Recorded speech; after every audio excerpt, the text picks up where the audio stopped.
ಅತ್ಯಂತ ಆದರಣೀಯವಾಗಿ ಉಳಿದಿರುವ ಶ್ರೀ ಶಂಕರ ಭಗವತ್ಪಾದರ ಸೌಂದರ್ಯ ಲಹರಿ ವ್ಯಾಖ್ಯಾನಮಾಲೆಯ ಮೊದಲ ಪರ್ಯಾಯವನ್ನು ಇವತ್ತು ಮುಗಿಸಬೇಕಾಗಿದೆ.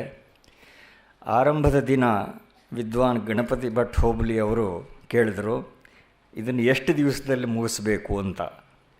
ನಾವು ಅರಿಕೆ ಮಾಡಿದ್ವು, ಅದನ್ನು ನಾವು ತೀರ್ಮಾನ ಮಾಡೋದು ಬೇಡ ಅಂತ. ವ್ಯಾಖ್ಯಾನ ಮುಂದುವರೆದ ಹಾಗೆ ಅದರ ವೇಗ ಉಪಸಂಹಾರಗಳ ನಿರ್ಣಯವನ್ನು ಅದಕ್ಕೆ ಬಿಡೋಣ ಅಂತ ನಾವು ಅರಿಕೆ ಮಾಡಿದ್ವು. ಏಕೆಂದರೆ ಉದಾತ್ತ ವಿಚಾರದ ಒಡನಾಟ ನಮಗೆ ಎಷ್ಟು ಸಿಕ್ಕಿದ್ರೆ ಅಷ್ಟು ಲಾಭವೇ. ದರ್ಶನ, ಕಾವ್ಯ, ತಂತ್ರಶಾಸ್ತ್ರ, ಉಪಾಸನೆಯ ಅಂಗಗಳು, ಈ ಎಲ್ಲ ಆಯಾಮಗಳನ್ನು ಇಷ್ಟೊಂದು ಹೃದಯವಾಗಿ ಶಾಸ್ತ್ರಶುದ್ಧವಾಗಿ ನಮಗೆ ತಿಳಿಸ್ಕೊಡೋದಕ್ಕೆ ವಿದ್ವಾನ್ ಗಣೇಶ್ ಭಟ್ ಹೋಬಳಿಯವರಂಥ ಸಮರ್ಥರು ಸಿಕ್ಕಿರೋದು ನಮಗೆಲ್ಲ ದೊಡ್ಡ ನಿಧಿ ದೊರೆತ ಹಾಗೆ ಆಗಿದೆ. ಅವರಾದರೂ ತಮ್ಮ ಸಜ್ಜನಿಕೆಯಿಂದಾಗಿ ಇಲ್ಲಿ ಇಷ್ಟು ದೊಡ್ಡ ಸಂಖ್ಯೆಯಲ್ಲಿ ಸೇರ್ತಾ ಇರುವ ಎಲ್ಲರಿಗೂ ಆತ್ಮೀಯರಾಗಿಬಿಟ್ಟಿದ್ದಾರೆ. ಹೀಗಾಗಿ ಮೇಲಿಂದ ಮೇಲೆ ಅವರಿಗೆ ನಾವು ಈ ಸಂತೋಷದ ಶ್ರಮವನ್ನು ಕೊಡ್ತಾನೇ ಇರ್ತೀವಿ ಅಂತ ಭರವಸೆ ಕೊಡ್ತೇನೆ. ಭಗವತ್ಪಾದರ ಭಾಷ್ಯ ಗ್ರಂಥಗಳಲ್ಲಿ ಅವರ ಮೇರು ಸದೃಶ ಮೇಧೆಯ ಪ್ರಖರತೆ ನಮಗೆ ಗೋಚರವಾಗುತ್ತೆ. ಹಾಗೆ ಆಚಾರ್ಯರ ಸ್ತೋತ್ರ ವಾಂಗ್ಮಯದಲ್ಲಿ ಅವರ ಕವಿಹೃದಯದ ದರ್ಶನ ನಮಗೆ ಆಗತ್ತೆ. ಶಾಸ್ತ್ರಭಾಷ್ಯಗಳಲ್ಲಿ ಅಪ್ಪಟ ಅದ್ವೈತ ಸಿದ್ಧಾಂತವನ್ನು ಪ್ರತಿಪಾದಿಸಿರುವ ಆಚಾರ್ಯರೇ ಈ ಸ್ತೋತ್ರ ರಚನೆಗಳಲ್ಲಿ ಸಗುಣೋಪಾಸನೆಯ ಮಹತ್ವವನ್ನು ವರ್ಣಿಸಿರೋದು ಅವರ ಲೋಕಕಾರುಣ್ಯ ಎಷ್ಟು ಆಳವಾದ್ದು ಅನ್ನೋದನ್ನು ಸೂಚಿಸುತ್ತೆ. ನೇರವಾಗಿ ನಿರ್ಗುಣೋಪಾಸನೆ ಆದೀತು ಅನ್ನೋದು ಅಸಂಭವನೀಯ. ಅದಕ್ಕೆ ಅಧಿಕಾರಿಗಳಾಗಬೇಕಾದರೆ ವಿವಿಧ ಗುಣಸಮೂಹದ ಅಧ್ಯಾರೋಪ, ಅಂದರೆ ಸಗುಣೋಪಾಸನೆ ಸಹಾಯಕ ಮಾತ್ರವಲ್ಲ, ಅದು ಆನಂದದಾಯಕವೂ ಆಗಿದೆ ಅನ್ನುವ ಸಂದೇಶವನ್ನು ಉದ್ದಕ್ಕೂ ವಿದ್ವಾನ್ ಗಣೇಶ್ ಭಟ್ ಹೋಬಳಿಯವರು ನಮಗೆ ತಲುಪಿಸ್ತಾ ಇದ್ದಾರೆ. ಉಪಾಸನಾರ್ಥಂ ಭಕ್ತಾನಾಂ ಬ್ರಹ್ಮಣೋ ರೂಪಕಲ್ಪನಾ ಅಂತ ಒಂದು ಸೂಕ್ತಿ ಕೂಡ ಉಂಟು.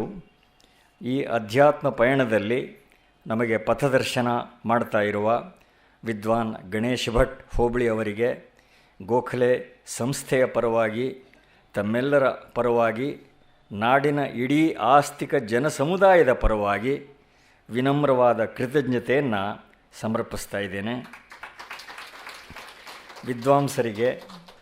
ವಿದ್ವಾಂಸರಿಗೆ ಎಲ್ಲರ ಪರವಾಗಿ ನಗರದ ಖ್ಯಾತ ಉದ್ಯಮಿಗಳು, ಪ್ರಸಿದ್ಧ ದಾನಿಗಳು ಹಾಗೂ ನಮ್ಮ ಸಂಸ್ಥೆಯ ಗಾಢ ಅಭಿಮಾನಿಗಳು ಆದ ಸನ್ಮಾನ್ಯ ಶ್ರೀ ದೇವತಾ ನಾಗರಾಜ್ ಅವರು ಬಂದು ದಯವಿಟ್ಟು ಗೌರವ ಅರ್ಪಣೆ ಮಾಡಬೇಕು ಅಂತ ಪ್ರಾರ್ಥನೆ ಮಾಡ್ತೇನೆ. ಪ್ರವಿಶ್ಯ ಮಮ ವಾಚಮಿಮಾಂ ಪ್ರಸುಪ್ತಾಂ ಸಂಜೀವಯತ್ಯಖಿಲ ಶಕ್ತಿಧರ ಸ್ವಧಾಮ್ನ ಅನ್ಯಾಶ್ಚ ಹಸ್ತಚರಣಶ್ರವಣತ್ವಗಾದೀನ್ ಪ್ರಾಣಾನ್ನಮೋ ಭಗವತೆ ಪುರುಷಾಯ ತುಭ್ಯಂ. ಯಾವರ್ಣಪದವಾಕ್ಯಾರ್ಥಗದ್ಯಪದ್ಯಸ್ವರೂಪಿಣೀ ವಾಚಿ ನರ್ತಯತು ಕ್ಷಿಪ್ರಂ ಮೇಧಾನ್ ದೇವಿ ಸರಸ್ವತೀ. ಯಾ ವಿದ್ಯಾ ಶಿವಕೇಶವಾದಿಜನನೀ ಯಾ ವೈ ಜಗನ್ಮೋಹಿನೀ ಯಾ ಬ್ರಹ್ಮಾದಿಪಿಪೀಲಿಕಾಂತಜಗದಾನಂದೈಕಸಂದಾಯಿನಿ ಯಾ ಪಂಚಪ್ರಣವದ್ವಿರೇಫಜನನೀ ಯಾ ಚಿತ್ಕಲಾ ಮಾಲಿನೀ ಸಾಪಾಯಾತ್ ಫಲದೇವತಾ ಭಗವತಿ ಶ್ರೀರಾಜರಾಜೇಶ್ವರಿ. ಶಿವಶಕ್ತ್ಯಾ ಯುಕ್ತೋ ಯದಿ ಭವತಿ ಶಕ್ತಃ ಪ್ರಭವಿತುಂ ನ ಚೇದೇವಂ ದೇವೋ ನ ಖಲು ಕುಶಲಃ ಸ್ಪಂದಿತುಮಪಿ ಅತಸ್ತ್ವಾಮಾರಾಧ್ಯಾಂ ಹರಿಹರವಿರಿಂಚಾದಿಭಿರಪಿ ಪ್ರಣಂತುಂ ಸ್ತೋತುಂ ವಾ ಕಥಮಕೃತ ಪುಣ್ಯಃ ಪ್ರಭವತಿ.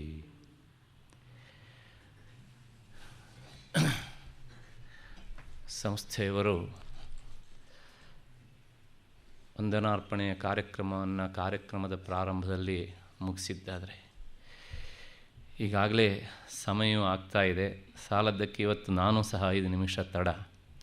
ಹಾಗಾಗಿ ನಾನು ನನ್ನ ಕಡೆಯ ವಂದನಾರ್ಪಣೆಯನ್ನು ಉಪನ್ಯಾಸ ಆದಮೇಲೆ ಹೇಳ್ತೇನೆ ಅಂತ ತಿಳಿಸ್ತಾ ನೇರ ವಿಷಯಕ್ಕೆ ಬರ್ತಾ ಇದ್ದೇನೆ. ತಾಯಿಯ ಆರಾಧನೆಯಲ್ಲಿ ತಂತ್ರಶಾಸ್ತ್ರದಲ್ಲಿ ಉಪಾಸನೆಯ ದಾರಿಯಲ್ಲಿ ಸಾಕಷ್ಟು ಬೇರೆ ಬೇರೆ ಮಾರ್ಗಗಳಿವೆ. ಆಕೆಯನ್ನು ಸಾತ್ವಿಕ ಗುಣದಿಂದ ಆರಾಧನೆ ಮಾಡಬೇಕು ಅಂತಾದರೆ ಶಾರದೆಯನ್ನಾಗಿ ಆರಾಧಿಸು. ರಜೋಗುಣದ ಹಿನ್ನೆಲೆಯಲ್ಲಿ ಆರಾಧನೆ ಮಾಡಬೇಕು ಅಂತಾದರೆ ಲಕ್ಷ್ಮಿಯನ್ನಾಗಿ ಕಂಡು ಪೂಜಿಸು. ಮತ್ತು ತಮೋಗುಣದ ಹಿನ್ನೆಲೆಯಲ್ಲಿ ಆಕೆಯನ್ನು ಅರ್ಚಿಸಬೇಕು ಅಂತಾದರೆ ಮಹಾಕಾಳಿಯಾಗಿ ಆಕೆಯನ್ನು ಪೂಜಿಸು. ಆ ಶಕ್ತಿ ಒಂದೇ ಎನ್ನುವಂಥದ್ದು ನಿಖರವಾದ ಮೇಲೆ ಆಕೆಯನ್ನು ನಾವು ಬೇರೆ ಬೇರೆ ಆಯಾಮಗಳಿಂದ ಬೇರೆ ಬೇರೆ ಉದ್ದೇಶಗಳಿಗಾಗಿ ಪೂಜಿಸಬಹುದು. ಹಾಗಿದ್ರೂ ಸಹ ಭಕ್ತರು ಯಾವ ರೂಪದಲ್ಲಿ, ಅಂದರೆ ಸಾಧಕರು ಯಾವ ರೂಪದಲ್ಲಿ ಆಕೆಯನ್ನು ಕಂಡು ಫಲವನ್ನು ಪಡ್ಕೊಳ್ಳೋದಕ್ಕೆ ಬಯಸ್ತಾರೋ ಆ ರೂಪದಲ್ಲಿ ಆಕೆ ಫಲವನ್ನು ಕೊಡ್ತಾಳೆ.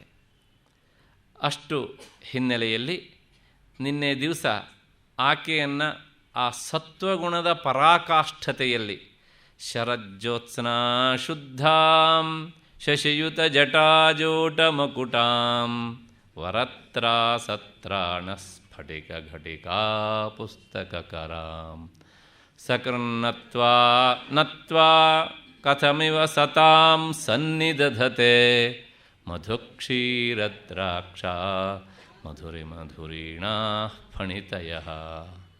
ತಾಯಿ, ನಿನಗೆ ಒಮ್ಮೆ ಆದರೂ ಸಹ ನಮಸ್ಕರಿಸದೇ ಇದ್ದರೆ ಮಧುಕ್ಷೀರ ದ್ರಾಕ್ಷಾ ಮಧುರಿಮ ಧುರೀಣಾ ಫಣಿತಯ, ಇಂತಹ ಮಾಧುರ್ಯವನ್ನು ಹೊತ್ತು ಬರುವಂತಹ ವಾಕ್ಚಾತುರ್ಯ ಮತ್ತು ನಿನ್ನ ಅನುಗ್ರಹ, ಅಧ್ಯಾತ್ಮ ಜ್ಞಾನ ಅರಳೋದಕ್ಕೆ ಬೇಕಾದಂಥ ನಿನ್ನ ಅನುಗ್ರಹ ಹೇಗಾದೀತಮ್ಮ. ಹಾಗಾಗಿ ಒಮ್ಮೆ ಆದರೂ ಸಹ ನಿನಗೆ ನಮಸ್ಕರಿಸಬೇಕು ಬದುಕಿನಲ್ಲಿ ಎನ್ನುವಂಥ ಹಿನ್ನೆಲೆಯಲ್ಲಿ ನಾವು 15ನೇ ಶ್ಲೋಕದ ಅರ್ಥವನ್ನು ನೋಡಿದ್ದೇವೆ. ಮುಂದೆ 16ನೇ ಶ್ಲೋಕಕ್ಕೆ ನಾವು ಹೋಗಬೇಕು. ಕವೀಂದ್ರಾಣಾಂ ಚೇತಃ ಎನ್ನುವಂಥ ಶ್ಲೋಕ. ಈ ಹಿಂದಿನ ಶ್ಲೋಕದಲ್ಲಿ ತಾಯಿಯನ್ನು ಶುಭ್ರವರ್ಣದ ಶಾರದೆಯನ್ನಾಗಿ ಭಗವತ್ಪಾದರು ಆರಾಧನೆ ಮಾಡುವಂತಹ ಕ್ರಮವನ್ನು ನಮಗೆ ತಿಳಿಸಿದರು. ಆದರೆ ಒಂದು ಕ್ರಮ ಉಂಟು, ಸಾಮಾನ್ಯವಾಗಿ ಸರ್ವಶುಕ್ಲಾ ಸರಸ್ವತಿ ಅಂತ. ಮಾತು ಎಲ್ಲರಿಗೂ ಅರ್ಥ ಆಗತ್ತೆ ಎಂದು ಭಾವಿಸಿದ್ದೇನೆ.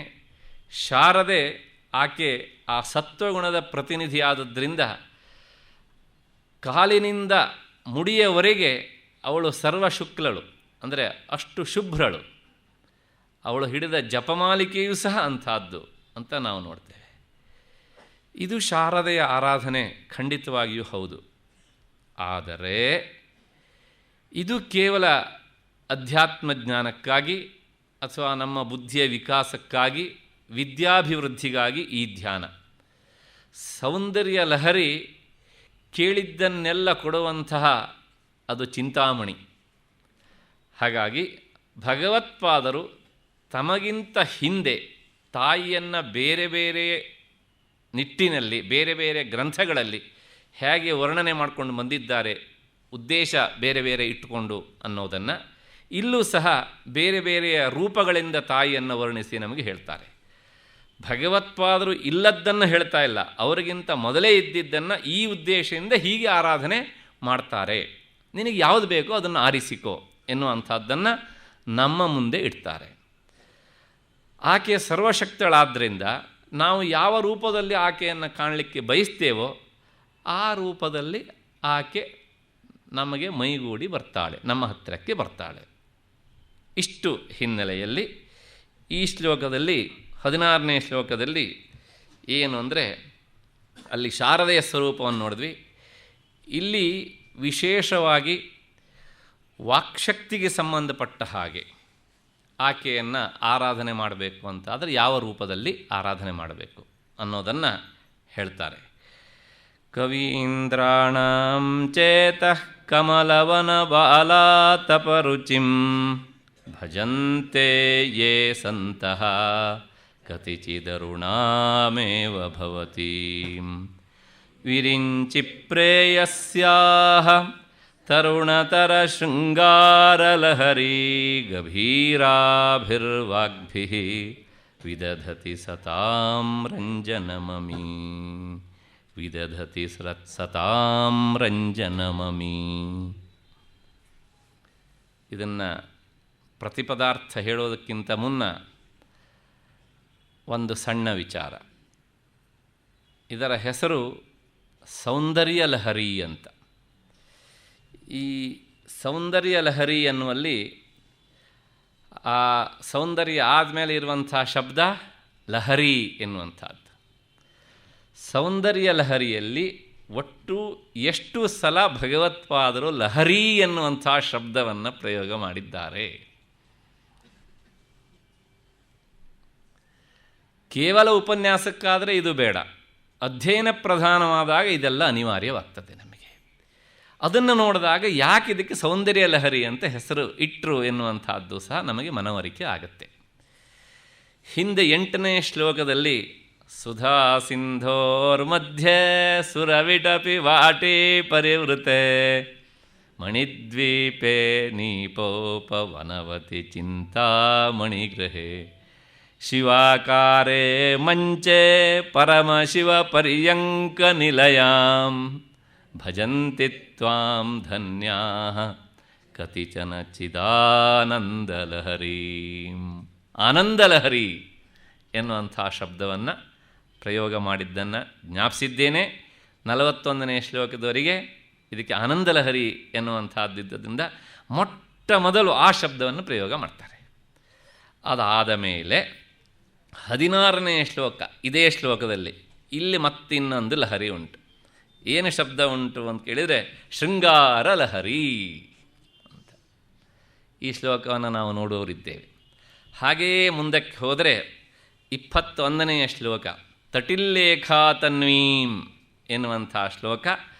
ಅಲ್ಲಿ ಪರಮಾಹ್ಲಾದ ಲಹರೀಂ ಎನ್ನುವಂಥ ಶಬ್ದವನ್ನು ನೋಡ್ತೇವೆ. ಹಾಗೆಯೇ 44ನೇ ಶ್ಲೋಕ 41ಕ್ಕೆ ಆನಂದ ಲಹರಿ ಮುಗಿಯುತ್ತೆ, 42ರಿಂದ ಸೌಂದರ್ಯ ಲಹರಿ. ಹಾಗಾಗಿ 44ನೇ ಶ್ಲೋಕದಲ್ಲಿ ತನೋತು ಕ್ಷೇಮಂ ನಃ ತವ ವದನ ಸೌಂದರ್ಯ ಲಹರಿ ಗಭೀರಾಭಿರ್ ಈ ಶ್ಲೋಕ ಪ್ರಾರಂಭ ಆಗುತ್ತೆ. ಅಲ್ಲಿ ಸೌಂದರ್ಯ ಲಹರಿ ಎನ್ನುವಂಥ ಶಬ್ದವನ್ನು ನಾವು ನೋಡ್ತೇವೆ. 60ನೇ ಶ್ಲೋಕದಲ್ಲಿ ಸರಸ್ವತ್ಯಾ ಸೂಕ್ತಿ, ಅಲ್ಲಿ ಅಮೃತಲಹರಿ ಎನ್ನುವಂಥ, ಹೀಗೆ ಈ ಪಂಚಲಹರಿಗಳು ಸೌಂದರ್ಯ ಲಹರಿಯಲ್ಲಿ ನಿರಂತರ ಹರಿತಾ ಇರುತ್ತವೆ. ಮತ್ತಲ್ಲೇ ಪಕ್ಕದಲ್ಲಿ ಕೌಶಲಹರಿ ಅಂತ ಶಬ್ದ ಉಂಟು, ಅದು ಈ ಅರ್ಥದ್ದಲ್ಲ. ಹಾಗಾಗಿ ಲಹರಿ ಅಂತ ಶಬ್ದ ಉಂಟು. ವಿಶೇಷವಾಗಿ 5 ಕಡೆಗೆ ಭಗವತ್ಪಾದರು ಹೀಗೆ ಲಹರಿ ಎನ್ನುವಂಥ ಶಬ್ದವನ್ನು ಬಳಸಿದ್ರಿಂದಲೇ ಒಟ್ಟಾರೆ ಇದಕ್ಕೆ ಸೌಂದರ್ಯ ಲಹರಿ ಎನ್ನುವಂಥ ಹೆಸರು. ಒಟ್ಟಾರೆ ಆ ಲಹರಿ ಎನ್ನುವಂಥ ಹೆಸರನ್ನು ಬಿಡಲಿಕ್ಕೆ ಇಷ್ಟ ಆಗಿಲ್ಲ ಅಂತ ಕಾಣುತ್ತೆ ಅವರಿಗೆ. ಹಾಗಾಗಿ ಈ ಹೆಸರು ಬಂದಿದೆ. ಮತ್ತು 42ನೇ ಶ್ಲೋಕದಿಂದ ತಾಯಿಯ ಸಗುಣೋಪಾಸನೆ ವಿಶೇಷವಾಗಿ ವರ್ಣನೆ ಆಗುತ್ತೆ. ತಾಯಿಯ ರೂಪವನ್ನು ಆಕೆಯ ಕಿರೀಟದ ತುದಿಯಿಂದ ಹಿಡಿದು ಪಾದಾಂಗುಷ್ಠದವರೆಗೆ ವರ್ಣನೆ ಮಾಡ್ತಾರೆ. ಹಾಗಾಗಿ ಆ ತಾಯಿಯ ಸೌಂದರ್ಯ ವರ್ಣನೆ ಮಾಡೋದಾದ್ದರಿಂದ ಸೌಂದರ್ಯ ಲಹರಿ ಅನ್ನುವಂಥದ್ದು. ಅಲ್ಲಿ ಸಗುಣದ ಹಿನ್ನೆಲೆಯಲ್ಲಿ, ಇಲ್ಲಿ ಅಧ್ಯಾತ್ಮದ ಹಿನ್ನೆಲೆಯಲ್ಲಿ ಸೌಂದರ್ಯ ಏನು ಅಂದರೆ ನಾವು ನೋಡ್ಕೊಂಡು ಹೋಗಿದ್ದೇವೆ. ಇಷ್ಟು ಆದಮೇಲೆ ಈಗ ಈ ಶ್ಲೋಕದ ಪ್ರತಿಪದಾರ್ಥ. ಹೇ ಭಗವತಿ, ಕವೀಂದ್ರಾಣಾಂ ಕವಿವರೆಣ್ಯರ ಚೇತಃ ಕಮಲವನ ಬಾಲಾತಪರುಚಿಂ ಮನಸ್ಸೆಂಬ ಪದ್ಮೋದ್ಯಾನಕ್ಕೆ ಎಳೆಬಿಸಿಲ ಕಾಂತಿಯಂತೆ ಅರುಣಾಮೇವ ನಸುಗೆಂಪಾಗಿರುವ ಭವತೀಂ ನಿನ್ನನ್ನು ಕತಿಚನ ಯೇ ಸಂತಹ ಯಾವ ಕೆಲವು ಸಜ್ಜನರು ಭಜಂತೆ ಆರಾಧಿಸುತ್ತಾರೋ ಭಜಿಸುತ್ತಾರೋ ಅಮೀ ಈ ಸಜ್ಜನರು ವಿರಿಂಚಿ ಪ್ರೇಯಸ್ಯಾಹ, ವಿರಿಂಚಿ ಅಂದರೆ ಬ್ರಹ್ಮ, ಆತನ ಪ್ರೇಯಸಿ ಅಂದರೆ ಸರಸ್ವತಿ, ಅಂದರೆ ಸರಸ್ವತಿಯ ತರುಣತರ ಶೃಂಗಾರ ಲಹರೀ ಗಭೀರಾಭಿ ನವಯೌವನದ ಶೃಂಗಾರ ರಸಗಳಿಂದ ಗಂಭೀರವಾದಂತಹ ವಾಗ್ಭಿ ಮಾತುಗಳಿಂದ ವಾಗ್ವಿಲಾಸಗಳಿಂದ ಸತಾಂ ಸಹೃದಯರಿಗೆ ರಂಜನಂ ಮನೋರಂಜನೆಯನ್ನು ವಿದಧತಿ ಉಂಟು ಮಾಡುತ್ತಾರೆ. ಯಾರು? ಅಮೀ ಸಜ್ಜನಾಹ, ಈ ಸಜ್ಜನರು, ನಿನ್ನನ್ನು ಆರಾಧಿಸುವಂತಹ ಸಜ್ಜನರು. ಇದಿಷ್ಟು ಈ ಶ್ಲೋಕದ ಪ್ರತಿಪದಾರ್ಥ. ಏನು ಹೇಳ್ತಾರೆ ಭಗವತ್ಪಾದರು ಅಂದರೆ, ಇಲ್ಲಿ ವ್ಯಾಖ್ಯಾನಕಾರರು ಹಿಂದಿನ ಶ್ಲೋಕಕ್ಕೂ ಈ ಶ್ಲೋಕಕ್ಕೂ ಒಂದು ಸಂಬಂಧವನ್ನು ಕಲ್ಪಿಸ್ತಾರೆ. ಏನು ಸಂಬಂಧ ಅಂದರೆ, ಕೇಚಿತ್ ಅರುಣಾಮೇವ ಚಿಂತಯಂತಿ. ಶಾರದೆ ಶುಭ್ರವಸನಧಾರಿಣಿ, ಅವಳ ಬಣ್ಣವೂ ಬಿಳುಪು. ಆದರೆ ಮತ್ತೆ ಕೆಲವು ಜನ ಸಾಧಕರು ಆಕೆಯ ಈ ಸತ್ವಗುಣದ ಪರಾಕಾಷ್ಠತೆಯನ್ನು ಅಷ್ಟಾಗಿ ಇಷ್ಟಪಡುವುದಿಲ್ಲಂತೆ. ಸತ್ವಗುಣದ ಪರಾಕಾಷ್ಠತೆಯನ್ನು ಇಷ್ಟಪಡುವವರು ಶುದ್ಧ ವೇದಾಂತದ ದಾರಿಯನ್ನು ತುಳಿಯೋರಾಗಿರಬೇಕು. ಇಲ್ಲಿ ಕವಿಗಳಿಗೆ ಸಂಬಂಧಪಟ್ಟಿದ್ದಾದ್ದರಿಂದ ಕವಿಗಳು ಶುದ್ಧ ವೇದಾಂತಿಗಳಾಗಿಬಿಟ್ರೆ ಜನರನ್ನು ರಂಜಿಸೋದಕ್ಕೆ ಆಗೋದಿಲ್ಲ. ಹಾಗಾಗಿ ಆ ಕವಿಗಳಿಗೆ ಬೇಕಾದಂತಹ ಸಾಮಗ್ರಿಯನ್ನು ದೊರಕಿಸಿ ಕೊಡುವುದಕ್ಕೋಸ್ಕರ ತಾಯಿಯನ್ನು ಇನ್ನೊಂದು ವಿಶಿಷ್ಟ ರೂಪದಲ್ಲಿ ಆರಾಧನೆ ಮಾಡುವಂಥ ವಿಧಾನ ಇದ್ದದ್ದನ್ನು ಭಗವತ್ಪಾದರು ಹೇಳ್ತಾರೆ. ಏನು ಅಂದರೆ, ಆಕೆಯನ್ನು ಅರುಣಾರೂಪದಿಂದ ಧ್ಯಾನ ಮಾಡಿದಾಗ ಅವನು ಉತ್ತಮವಾದಂಥ ಕವಿ, ವಿಶೇಷವಾಗಿ ವಾಗ್ಮಿ, ಸಭಿಕರನ್ನು ರಂಜಿಸಬಲ್ಲವನು ಆಗ್ತಾನೆ. ಅದಕ್ಕೋಸ್ಕರ ಅಂತಹ ಇಚ್ಛೆ ಇದ್ದ ಪಕ್ಷದಲ್ಲಿ ತಾಯಿಯನ್ನು ಈ ರೀತಿಯಾಗಿ ಉಪಾಸನೆ ಮಾಡಿ, ಈ ರೀತಿಯಾಗಿ ಧ್ಯಾನ ಮಾಡಿ ಅಂತ ಹೇಳ್ತಾರೆ. ಹೇಗೆ? ಅದಕ್ಕೊಂದು ದೃಷ್ಟಾಂತ ಕೊಡ್ತಾರೆ. ಅರುಣ ಅಂದರೆ ನಮಗೆ ಗೊತ್ತು, ಸೂರ್ಯ ಉದಯಕ್ಕಿಂತ ಮೊದಲು ಆಗುವಂತಹದ್ದು ಅರುಣೋದಯ. ಆ ಅರುಣೋದಯ ಆದ ಮೇಲೆ ಆಗುವಂತಹದ್ದು ಸೂರ್ಯೋದಯ. ಯಾಕೆ ಹೀಗೆ ಅಂದರೆ ಒಂದು ಕಾರಣ ಉಂಟು. ಸೂರ್ಯನ ಸಾರಥಿ, ಅವನ ಹೆಸರು ಅರುಣ ಅಂತ. ಅವನನ್ನು ಅಲ್ಲಿ ತೆಗೆದುಕೊಂಡು ಹೋಗಿ ಫಿಕ್ಸ್ ಮಾಡಿಬಿಟ್ಟಿದ್ದಾರೆ ಅವನನ್ನು. ಅವನಿಗೆ ಇನ್ನೊಂದು ಹೆಸರು ಅನೂರುಹು ಅಂತ. ಅವನಿಗೆ ಕಾಲಿಲ್ಲ. ವಿನತೆಯ ಮಗ ಗರುಡ, ಅವನು ಅಣ್ಣ ತಮ್ಮಂದಿರು. ಹಾಗಾಗಿ ನನ್ನನ್ನು ನಾನು ಸ್ವತಂತ್ರವಾಗಿ ಸಂಚರಿಸಲಾರೆ, ನಿರಂತರ ಸಂಚರಿಸುವವರ ಜೊತೆಗೆ ನನ್ನನ್ನು ಸೇರಿಸಿಬಿಡಮ್ಮ ಅಂತ ಕೇಳಿದ್ನಂತೆ ಅವನು. ಪ್ರಪಂಚದಲ್ಲಿ ವಿಶ್ರಾಂತಿ ಇಲ್ಲದೆ ಸಂಚರಿಸುವಂಥವನು ಒಬ್ಬ ಮಾತ್ರ, ಸೂರ್ಯನಾರಾಯಣ. ಹಾಗಾಗಿ ಅವನ ರಥಕ್ಕೆ ಅವನನ್ನು ಸಾರಥಿಯನ್ನಾಗಿ ಮಾಡಿದರು. ರಥ ಹೀಗೆ ನಮಗೆ ಎದುರಾಗಿ ಬರಬೇಕಿದ್ರೆ ನಮಗೆ ಮೊದಲು ಕಾಣುವವನು ಸಾರಥಿಯೋ ಅಥವಾ ರಥಿಕನೋ? ಸಾರಥಿ. ಹಾಗಾಗಿ ಪ್ರಪಂಚಕ್ಕೆ ಮೊದಲು ಕಂಡುಬರುವವನು ಅರುಣ. ಹಾಗಾಗಿ ಅರುಣೋದಯ, ಅದಾದ ಮೇಲೆ ಸೂರ್ಯೋದಯ. ಇಷ್ಟು ಹಿನ್ನೆಲೆಯಲ್ಲಿ ಆ ಅರುಣೋದಯ ಹೇಗಿರುತ್ತೆ? ಬಿಳುಪೋ? ಬಿಳುಪಲ್ಲ. ಕೆಂಪೋ? ಕೆಂಪಲ್ಲ. ಹಾಗಿದ್ದರೆ ಬಿಳಿ ಮತ್ತು ಕೆಂಪು ಮಿಶ್ರಿತವಾದಂಥ ಒಂದು ಬಣ್ಣ ಉಂಟು, ಅದನ್ನು ನಸುಗೆಂಪು ಅಂತ ಕರೀತಾರೆ. ಆ ನಸುಗೆಂಪು ಅನ್ನೋದಕ್ಕೆ ಶಬ್ದವೇ ಸಂಸ್ಕೃತದಲ್ಲಿ ಅರುಣ ಅಂತ. ಯಾಕೆ ಕೇಳಿದರೆ, ಇದು ಬಂದದ್ದು ಯಾರಿಂದಾಗಿ? ಆ ಅರುಣನಿಂದಾಗಿ. ಹಾಗಾಗಿ ಅವನ ಹೆಸರಿನಿಂದಲೇ ಆ ವರ್ಣ ಪ್ರಖ್ಯಾತವಾಯಿತು. ಮತ್ತು ತಾಯಿ ಆಕೆ ಸರ್ವ ಸಮರ್ಥಳಾದ್ದರಿಂದ ಸೂರ್ಯನಾರಾಯಣನಲ್ಲಿ ನಿಂತು ಜಗತ್ತನ್ನು ಬೆಳಗುವ ಶಕ್ತಿಯನ್ನು ಕೊಡುವವಳು ಅವಳೇ ಅಂತ ನಾವು ಮುಂದೆ ನೋಡ್ತೇವೆ. ಪದೇ ಪದೇ ಆ ಮಾತು ಬರ್ತಾನೇ ಇರುತ್ತೆ. ಹಾಗಾಗಿ ಅವಳು ಸೂರ್ಯನಿಗೆ ಆ ಶಕ್ತಿ ಕೊಡ್ತಾಳೆ ಅಂತ ಆದಮೇಲೆ ಅರುಣನಿಗೂ ಸಹ ಈ ಶಕ್ತಿಯನ್ನು ಕೊಡದೆ ಬಿಡ್ತಾಳೆ. ಹಾಗಾಗಿ ಅರುಣನಲ್ಲಿರುವಂಥ ಈ ಅರುಣಾವರಣ ಎಲ್ಲಿಂದ ಬಂತು ಅಂತ ಕೇಳಿದರೆ ತಾಯಿಯಿಂದ ಬಂದದ್ದು. ಹಾಗಾಗಿ ಅರುಣ ಪುಲ್ಲಿಂಗ, ಸೂರ್ಯನ ಸಾರಥಿ, ವಿನತೆಯ ಮಗ. ಅರುಣ ಸ್ತ್ರೀಲಿಂಗ, ಆ ಅರುಣ ವರ್ಣದವಳಾದಂತಹ ಜಗನ್ಮಾತೆ. ಹಾಗಾಗಿ ಸಾಮಾನ್ಯವಾಗಿ ನಮ್ಮಲ್ಲಿ ಗಂಡು ಮಕ್ಕಳಿಗೆ ಮಾತ್ರ ಅರುಣ ಅಂತ ಹೆಸರಿಡ್ತಾರೆ. ಅದಾಮೇಲೆ ಪುಲ್ಲಿಂಗೋ ಸ್ತ್ರೀಲಿಂಗೋ ಗೊತ್ತಾಗಲಿಲ್ಲ, ಅರುಣ್ ಅಂತ ಆಗಿಬಿಡುತ್ತೆ ಅದು. ನಮ್ಮ ಪಕ್ಕದ ರಾಜ್ಯದವರ ಪ್ರಭಾವ ನಮ್ಮ ಮೇಲೆ ಕೆಲಸ ಮಾಡ್ತಾ ಇರುತ್ತೆ. ಹಾಗಾಗಿ ಎಲ್ಲ ಸ್ವರಾಂತವಾದ ಶಬ್ದಗಳನ್ನು ವ್ಯಂಜನಾಂತವಾಗಿ ಮಾಡಿಬಿಡ್ತೇವೆ ನಾವು. ಇನ್ನು ಸದ್ಯ ಅರುಣನ್ ಅಂತೊಂದು ಆಗಿದ್ದು ಕೇಳಲಿಲ್ಲ, ಮುಂದೆ ಆಗಬಹುದೇನಾಗುತ್ತಿಲ್ಲ. ಹಾಗಾಗಿ ಹೆಣ್ಣುಮಕ್ಕಳಿಗಾದರೆ ಅರುಣ ಅಂತ ಇಡಬೇಕು, ಗಂಡು ಮಕ್ಕಳಿಗಾದರೆ ಅರುಣ. ಇಷ್ಟು ಹಿನ್ನೆಲೆಯಲ್ಲಿ ಎಲ್ಲರಿಗೂ ಗೊತ್ತು, ಕಮಲ ಅರಳುವುದಕ್ಕೆ ಸೂರ್ಯ ಕಿರಣ ಬೀಳಬೇಕು ಅದರ ಮೇಲೆ ಅಂತ. ಕೇವಲ ಕಮಲಕ್ಕಷ್ಟೇ ಅಲ್ಲ, ಸೂರ್ಯ ಆತ ಒಂದು ಶಕ್ತಿಯ ಉಂಡೆ. ಆ ಸೋಲಾರ್ ಎನರ್ಜಿ ಇಲ್ಲದೇ ಇದ್ದರೆ ಪ್ರಪಂಚದಲ್ಲಿ ಯಾವ ವಸ್ತುವು ಅರಳೋದು ಇಲ್ಲ, ಚಿಗುರೋದು ಇಲ್ಲ. ಹಾಗಾಗಿ ಎಲ್ಲ ವಸ್ತುವಿಗೂ ಸಹ ಚೈತನ್ಯವನ್ನು ಕೊಡುವವನು ಯಾರು ಅಂತ ಕೇಳಿದರೆ ಆ ಮಹಾಚೈತನ್ಯ ರೂಪಿಯಾದಂಥ ಸೂರ್ಯನಾರಾಯಣ. ಹಾಗಾಗಿ ಇಲ್ಲಿ ಈ ಕವಿಗಳ ಮನಸ್ಸು ಇದೆಯಲ್ಲ, ಅವರೆಲ್ಲರ ಮನಸ್ಸನ್ನು ಸಹ ಒಂದೊಂದು ಕಮಲದ ಮೊಗ್ಗು. ಈ ಕಮಲದ ಮೊಗ್ಗನ್ನು ಅರಳಿಸಬೇಕು ಅಂತಾದರೆ ಅದಕ್ಕೆ ಈ ಅರುಣವರ್ಣದ ಪ್ರಕಾಶ ಬೇಕಂತೆ. ಯಾವುದು ಅರುಣವರ್ಣದ ಪ್ರಕಾಶ ಅಂತಂದರೆ ಅದೇ ಆ ನಸುಗೆಂಪಾದಂತಹ ತಾಯಿಯ ಬಣ್ಣ ಅರುಣನ ಮೂಲಕ ಇವರ ಮನಸ್ಸಿಗೆ ತಾಗಿದಾಗ ಇವರ ಮನಸ್ಸು ಎನ್ನುವಂತಹ ಕಮಲ ಅದು ಅರಳತ್ತಂತೆ. ಮತ್ತೆ ಅಂದರೆ ಈ ಪ್ರಪಂಚವೇ ಒಂದು ಕೊಳ, ಕಮಲ ಇರೋದಿಲ್ಲ ಸರೋವರದಲ್ಲಿ. ಈ ಪ್ರಪಂಚದಲ್ಲಿರುವಂತಹ ಆ ರೀತಿಯ ಮನೋಭಾವದ ಪ್ರತಿಯೊಬ್ಬ ವ್ಯಕ್ತಿಯ ಮನಸ್ಸೂ ಸಹ ಒಂದೊಂದು ಕಮಲ. ಈ ಕಮಲವನ್ನು ಅರಳಿಸುವಂತಹ ಅರುಣ ಯಾವುದು ಕೇಳಿದರೆ ಅರುಣ.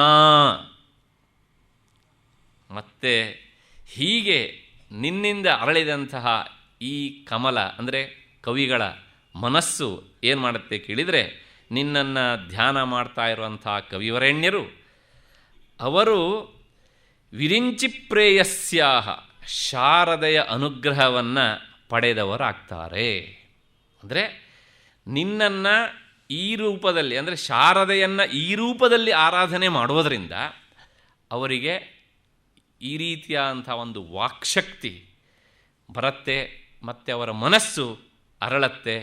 ವಿಶೇಷವಾಗಿ ಈ ಶೃಂಗಾರಾದಿ ನವರಸಗಳನ್ನು ವರ್ಣಿಸಿ ಹೇಳುವಂತಹ ವಿಶೇಷವಾದಂಥ ಶಕ್ತಿ, ಪರಿಪುಷ್ಟವಾದಂಥ ಆ ವಾಗ್ವೈಖರಿ ಅವರಿಗೆ ದಕ್ಕತ್ತೆ. ಇದರಿಂದ ಏನಾಗುತ್ತೆ ಕೇಳಿದರೆ ಇಡೀ ಸಹೃದಯ ಲೋಕವನ್ನು ಅವರು ಗೆದ್ದು ಬಿಡ್ತಾರೆ ಎನ್ನುವಂಥ ಮಾತನ್ನು ಭಗವತ್ಪಾದರು ಈ ಶ್ಲೋಕದಲ್ಲಿ ನಮಗೆ ತಿಳಿಸಿಕೊಡ್ತಾರೆ. ಹಾಗಾಗಿ ಆ ಶಾರದೆಯನ್ನು ಅರುಣವರ್ಣದ ಆಕಾರದಲ್ಲಿ ಧ್ಯಾನ ಮಾಡಿದಾಗ ಇಂಥ ಒಂದು ಶಕ್ತಿ ಬರುತ್ತೆ. ಶುಭ್ರವರ್ಣದ ಹಿನ್ನೆಲೆಯಲ್ಲಿ ಧ್ಯಾನ ಮಾಡಿದಾಗ ಅಧ್ಯಾತ್ಮ ವಿದ್ಯೆ. ಇಷ್ಟು. ಇಲ್ಲಿ ಒಂದು ಮಾತನ್ನು ನಾವು ಗಮನಿಸಬೇಕು. ಅರುಣೋದಯ ಆಗುವುದು ಬೆಳಗಿನ ಜಾವದಲ್ಲಿ. ಆಗ ಈ ಅರುಣ ಕಿರಣ ಬಿದ್ದಾಗ ಕಮಲಗಳು ಅರಳುತ್ತವೆ. ಯಾವ ಕಮಲಗಳು? ಕವಿವರೇಣ್ಯರ ಮನಸ್ಸೆಂಬ ಕಮಲಗಳು. ಒಂದು ಕ್ಷಣಕಾಲ ಈ ಮಾತನ್ನು ಪಕ್ಕಕ್ಕಿಡೋಣ. ಪ್ರಪಂಚದಲ್ಲಿ ಯಾವುದೇ ಮನುಷ್ಯ ತನ್ನ ಬುದ್ಧಿ ಎನ್ನುವಂಥ ಕಮಲವನ್ನು ಅರಳಿಸಿಕೊಳ್ಳಬೇಕು ಅಂತಾದರೆ ಅವನು ಬೆಳಗಾತ ಎದ್ದು ಸೂರ್ಯನಾರಾಯಣನ ಆರಾಧನೆಯನ್ನು ಮಾಡಲೇಬೇಕಾದದ್ದು ಅನಿವಾರ್ಯ. ಯಾಕೆ ಕೇಳಿದರೆ ಬುದ್ಧಿಯನ್ನು ಪ್ರಚೋದಿಸುವವನು ಅವನೇ, ಅಂದರೆ ಅವನಲ್ಲಿ ನಿಂತು ಪ್ರಚೋದಿಸುವವಳು ಅವಳೇ. ಹಾಗಾಗಿಯೇ ನೋಡಿ, ಆ ಗಾಯತ್ರಿ ಎನ್ನುವಂಥ ಮಂತ್ರ ನಾವು ಹೇಳ್ತೇವೆ, ಅದು ಸ್ತ್ರೀಲಿಂಗವೋ ಪುಲ್ಲಿಂಗವೋ ಗೊತ್ತಿಲ್ಲ. ಗಾಯತ್ರಿ ಸ್ತ್ರೀಲಿಂಗ. ಆ ಗಾಯತ್ರಿ ಸ್ತ್ರೀಲಿಂಗ ಮಂತ್ರ ಎಂದ ಪ್ರತಿಪಾದ್ಯನಾದವನು ಯಾರು? ಸೂರ್ಯನಾರಾಯಣ, ಪುಲ್ಲಿಂಗ. ಹಾಗಿದ್ದರೆ ಅದು ಸ್ತ್ರೀಯೂ ಹೌದು ಮತ್ತು ಪುಮಾನು ಹೌದು ಅಂತಾದರೆ ಅದು ನಪುಂಸಕವೂ ಆಗಬಹುದು. ಸ್ತ್ರೀಯೂ ಅಲ್ಲ ಮತ್ತು ಪುನಃ ಪುಮಾನೂ ಅಲ್ಲ ಅಂತಾದರೆ ಅದು ನಪುಂಸಕವೂ ಅಲ್ಲ. ಅಂದರೆ ನೋ ತತ್ವಂ ತತ್ವಮೇಕಂ ಎನ್ನುವ ಹಾಗೆ ಈ ತತ್ವಕ್ಕೆ ಇದಕ್ಕಿಂತ ಮೀರಿದ ಒಂದು ತತ್ವ ಇಲ್ಲ ಅಂತಾದರೆ ನಮಗೆ ನಿಮಗೆ ಗೊತ್ತಿದ್ದಂಥ ಪುಲ್ಲಿಂಗವೋ ದೇವರು, ಸ್ತ್ರೀಲಿಂಗವೋ ದೇವರು ಅಥವಾ ನಪುಂಸಕಲಿಂಗೋ ಅಂತ ಕೇಳಿದರೆ ಅದು ಇದು ಯಾವುದರ ಒಂದು ಜಾಲಕ್ಕೂ ಸಹ ಸಿಲುಕುವಂತಹದ್ದು ಅಲ್ಲ. ಇದು ಒಂದರ್ಥ. ಇನ್ನೊಂದರ್ಥ, ಅದಕ್ಕೋಸ್ಕರಲೇ ನಮ್ಮಲ್ಲಿ ಮಕ್ಕಳನ್ನು ಬೆಳಗಾತ ಎದ್ದು ಓದಿಸ್ತಾ ಇದ್ದರು ಹಿಂದೆ. ಪಾಠ ಬೆಳಗಾತ ಎದ್ದಾಗಬೇಕು ಅಂತ. ಯಾಕೆ ಇವತ್ತು ನಾವು ಬೇರೆ ಬೇರೆ ಎಲ್ಲ ಸಮರ್ಥನೆ ಮಾತನ್ನು ಹೇಳ್ತೇವೆ, ಅದು ಹೌದು ಅಲ್ಲ ಅಂತ ಹೇಳೋದಿಲ್ಲ. ಆದರೆ ನಮ್ಮವರು ಈ ಎಲ್ಲ ಶಬ್ದ ಹುಟ್ಟುವುದಕ್ಕಿಂತ ಮುನ್ನ, ವಿಜ್ಞಾನದ ಶಬ್ದಗಳನ್ನು ಅದಕ್ಕೆ ಹೇಳೋದಕ್ಕಿಂತ ಮುನ್ನ ಮೊದಲೇ ಇದನ್ನು ಗಮನಿಸಿದರು. ಇವತ್ತು ನಾವು ಬೆಳಗಾತ ಎದ್ದು ಓದಬೇಕು ಅಂತ ಹೇಳೋದಕ್ಕೆ ಈ ಯಾವ ಹಿನ್ನೆಲೆ ಕೊಡೋದಿಲ್ಲ. ಹೇಳೋದೇನು ಕೇಳಿದರೆ, ವಾತಾವರಣದಲ್ಲಿ ಓಜೋನ್ ಇರುತ್ತೆ, ಓಜೋನು ನಮ್ಮ ಬುದ್ಧಿಯನ್ನು ಅರಳಿಸುತ್ತೆ, ಅದು ಬೆಳಗಿನ ಜಾವದಲ್ಲಿ ಸಾಂದ್ರವಾಗಿ ಇರುತ್ತೆ. ಬೆಳಗಿನ ಜಾವದಲ್ಲಿ ಯಾಕೆ ಸಾಂದ್ರವಾಗಿರುತ್ತೆ ಅಂದರೆ, ಕಾರಣ ಆಗ ತಾನೇ ಆತ ತನ್ನ ಕಿರಣಗಳನ್ನು ಹರಿಸಿ ಹರಿಸಿ ಹರಿಸಿ ಅದನ್ನು ಪ್ರಪಂಚಕ್ಕೆ ಹಾಯಿಸ್ತಾ ಇರ್ತಾನೆ. ಅದೇನೇ ನಮ್ಮ ಬುದ್ಧಿಶಕ್ತಿಯನ್ನು ಬುದ್ಧಿಯನ್ನು ಅರಳಿಸುವಂತಹ ಶಕ್ತಿ. ಓಜೋನ್ ಅಂತನಾದರೂ ಹೇಳಿ, ಸೂರ್ಯ ಕಿರಣ ಅಂತನಾದರೂ ಹೇಳಿ, ಅರುಣನ ನಸುಗೆಂಪುತನ ಅಂತನಾದರೂ ಹೇಳಿ, ಯಾವ ಶಬ್ದಗಳಿಂದ ಹೇಳಿದರೂ ಸಹ ಅದೇ ಶಕ್ತಿಯನ್ನೇ ನಾವು ಹೇಳಬೇಕಾಗತ್ತೆ. ಹಾಗಾಗಿ ಬುದ್ಧಿ ಅರಳಬೇಕು ಅಂತಾದರೆ ತಾಯಿ ನಿನ್ನನ್ನು ಆರಾಧನೆ ಮಾಡದೆ ಬೇರೆ ವಿಧಾನ ಇಲ್ಲ. ಹಾಗಾಗಿ ಈ ನಿಟ್ಟಿನಲ್ಲಿ ಅಂದರೆ ನವರಸಭರಿತವಾದಂಥ ಮಾತುಗಳನ್ನಾಡಿ ಸಭೆಯನ್ನು ರಂಜಿಸಬೇಕು ಅಂತಾದರೆ ನಿನ್ನನ್ನು ಈ ದಿಸೆಯಲ್ಲಿ ಆರಾಧನೆ ಮಾಡಬೇಕು. ಇದಿಷ್ಟು ಈ ಶ್ಲೋಕದ ತಾತ್ಪರ್ಯ. ಇದಕ್ಕೆ ವಾಮಕೇಶ್ವರ ತಂತ್ರದಲ್ಲಿ ಈ ಶ್ಲೋಕವನ್ನು ಇಟ್ಕೊಂಡು ಅರುಣಾಧ್ಯಾನ ಅಂತಲೇ ಕರೆದು ಬಿಟ್ಟಿದ್ದಾರೆ. ಇದನ್ನು, ಈ ಶ್ಲೋಕಕ್ಕೆ ಹೆಸರೇ ಅರುಣಾಧ್ಯಾನ ಅಂತ. ಅವರು ಹೇಳ್ತಾರೆ, ಅರುಣಾಖ್ಯಾಂ ಭಗವತೀಂ, ಮುಂದೆ ಅರುಣಾಭಾಂ ವಿಚಿಂತಯೇತ್. ಈ ವರ್ಣದಲ್ಲಿರುವಂಥ ಭಗವತಿಯನ್ನು ಧ್ಯಾನ ಮಾಡಿದರೆ ಅವನಿಗೆ ಈ ನವರಸಭರಿತವಾದಂಥ ವಾಗ್ವಿಲಾಸ ಶಕ್ತಿ ಅದು ಕರಗತವಾಗತ್ತೆ ಅಂತ. ಮತ್ತು ಶಾರದೆಗೆ ನಿನ್ನೆ ದಿವಸ ನಾವು 4 ಕೈಗಳಲ್ಲಿ ವರತ್ರಾಸತ್ರಾಣ ಎನ್ನುವಂಥದ್ದು ನೋಡಿದ್ವಿ. ಈ ಅರುಣ ರೂಪದಲ್ಲಿ ತಾಯಿಯನ್ನು ಆರಾಧನೆ ಮಾಡಬೇಕಿದ್ರೆ 8 ಕೈಗಳು ಆಕೆಗೆ ಅಂತ. ಅದನ್ನು ಹೇಳುತ್ತೆ, ಪಾಶಾಂಕುಶಧರಾಂ ದೇವೀಂ ಧನುರ್ಬಾಣ ಧರಾಂ ಶಿವಾಂ ವರದಾಭಯ ಹಸ್ತಾಂಚ, ಅಲ್ಲಿಗೆ 8 ಆಯಿತು. ಪುಸ್ತಕಾಕ್ಷ ಸ್ರಗನ್ವಿತಾಂ ಅಷ್ಟಬಾಹುಂ, ನೋಡಿ ಸ್ಪಷ್ಟವಾಗಿ ಈ ಶ್ಲೋಕಕ್ಕೆ ವ್ಯಾಖ್ಯಾನ. ಅಷ್ಟಬಾಹುಂ ತ್ರಿನಯನಾಂ, ಶಾರದೆಗೆ 2 ಕಣ್ಣು, ಈ ಅರುಣಾರೂಪಿಣಿಯಾದಂಥ ಭಗವತಿಗೆ 3 ಕಣ್ಣುಗಳು. ಮತ್ತು ಖೇಲಂತೀಂ ಅಮೃತಾಂಬುಧೌ, ಇದು ಬಹಳ ಅದ್ಭುತವಾದ ಶಬ್ದ ಪ್ರಯೋಗ. ಆ ಅಮೃತ ಸಾಗರದಲ್ಲಿ ತಾಯಿ ಆಟ ಆಡ್ತಾ ಇದ್ದಾಳೆ, ಜಲಕ್ರೀಡೆ ಆಡ್ತಾ ಇದ್ದಾಳೆ ಅಂತ ಭಾವಿಸಿಕೊಂಡು ಧ್ಯಾನ ಮಾಡು. ಮತ್ತು ಈ ರೀತಿಯಾಗಿ ಹೇಳ್ತಾ ಹೇಳ್ತಾ ಸಹ ಕರೋತ್ಯೇವ ಶೃಂಗಾರ ರಸಾಸ್ವಾದನ ಲಂಪಟಾನ್ ಸಭಾಸದ ಸದಾ ಸರ್ವಾನ್ ಸಾಧಕೇಂದ್ರ ಸಭಾಸ್ಥಲೇ. ಈ ರೀತಿಯಾಗಿ ಈ ಅರುಣಾರೂಪಿಣಿಯಾದಂತಹ ಭಗವತಿಯ ಆರಾಧನೆಯಿಂದ ಇಂಥ ಒಂದು ಸಾಮರ್ಥ್ಯ ಬರುತ್ತೆ ಅಂತ ವಾಮಕೇಶ್ವರ ತಂತ್ರದಲ್ಲಿ ನಮಗೆ ಮಾಹಿತಿ ಸಿಗತ್ತೆ. ಅಷ್ಟಾದ ಮೇಲೆ ಇಲ್ಲಿ ಒಂದು ಮಾತನ್ನು ಹೇಳ್ತಾರೆ. ಅವನು ಸಭೆಯನ್ನು ರಂಜಿಸ್ತಾನೆ, ಮತ್ತು ಅಷ್ಟೋ ಎಷ್ಟೋ ಪದ್ಯನೂ ಕಟ್ಟಿ ಆತ ಹೇಳಬಲ್ಲ ಅನ್ನುವಂಥ ಹಿನ್ನೆಲೆಯಲ್ಲಿ ಅದನ್ನೇ ಆ ಕವಿತ್ವಕ್ಕೆ ಸಂಬಂಧಪಟ್ಟ ಹಾಗೆ ಮುಂದಿನ ಶ್ಲೋಕ ಇದು ವಾಕ್ಶಕ್ತಿ ಬಗ್ಗೆ ವಿಶೇಷವಾಗಿ, ಅದು ಕವಿತಾಶಕ್ತಿಯ ಬಗ್ಗೆ ಮುಂದಿನ ಶ್ಲೋಕದಲ್ಲಿ ನಮಗೆ ತಿಳಿಸಿಕೊಡ್ತಾರೆ. ಕವಿ ಆಗಬೇಕು ಅಂತಾದರೆ ತಾಯಿಯನ್ನು ಯಾವ ರೂಪದಲ್ಲಿ ಧ್ಯಾನ ಮಾಡಬೇಕು, ಒಂದೊಂದೇ ರೂಪವನ್ನು ತೋರಿಸ್ತಾ ನಮ್ಮನ್ನು ಮುಂದಕ್ಕೆ ಕರ್ಕೊಂಡು ಹೋಗ್ತಾರೆ. ಹಾಗಿದ್ದರೆ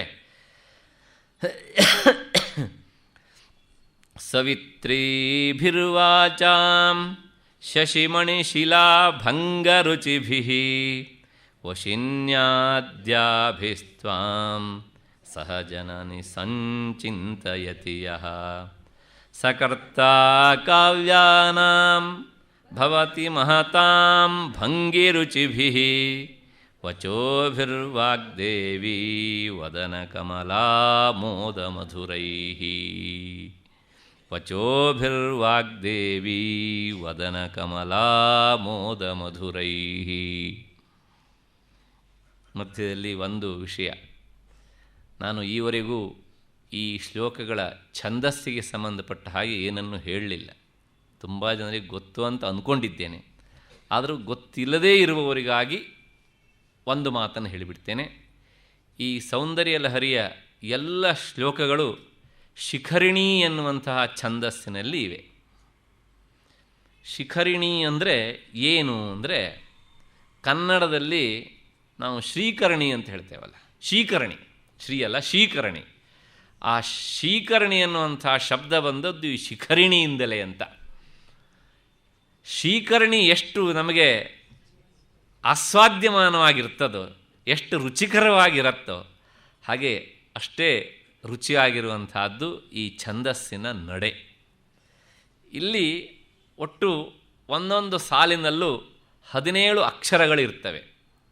ರಸೈ ರುದ್ರೈಶ್ಚಿನ್ನ ಯಮನ ಸಫಲಾಗ ಶಿಖರಿಣಿ, ಇದು ಅದರ ವಿವರಣೆ.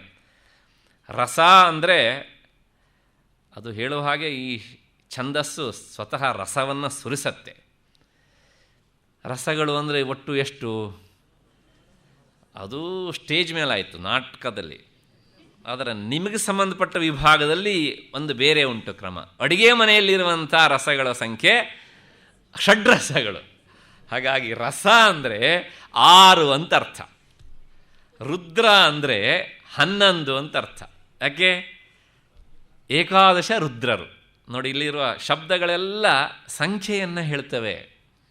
ಹಾಗಾಗಿ ಮೊದಲು 6 ಅಕ್ಷರಕ್ಕೆ ಒಂದು ಯತಿ. ಯತಿ ಅಂದರೆ ಪಾಸ್, ನಿಲುಗಡೆ, ವಿಶ್ರಾಮ ಸ್ಥಾನ ಕೊಡಬೇಕು. ಅಲ್ಲಿಂದ ಮುಂದಕ್ಕೆ 11 ಅಕ್ಷರಕ್ಕೆ ಯತಿ ಅಂತ. ಹಾಗಾಗಿ ರಸೈಹಿ ರುದ್ರೈಹಿ ಛಿನ್ನ ವಿಭಾಗ ಮಾಡಿ ಅಂತ. ಯಮನ ಸಫಲಾಗ ಶಿಖರಿಣಿ. ಮತ್ತೆ ಎಷ್ಟಿರಬೇಕು? ಯ ಮ ನ ಸ ಭ ಲ ಗ ಇಷ್ಟಿರಬೇಕು.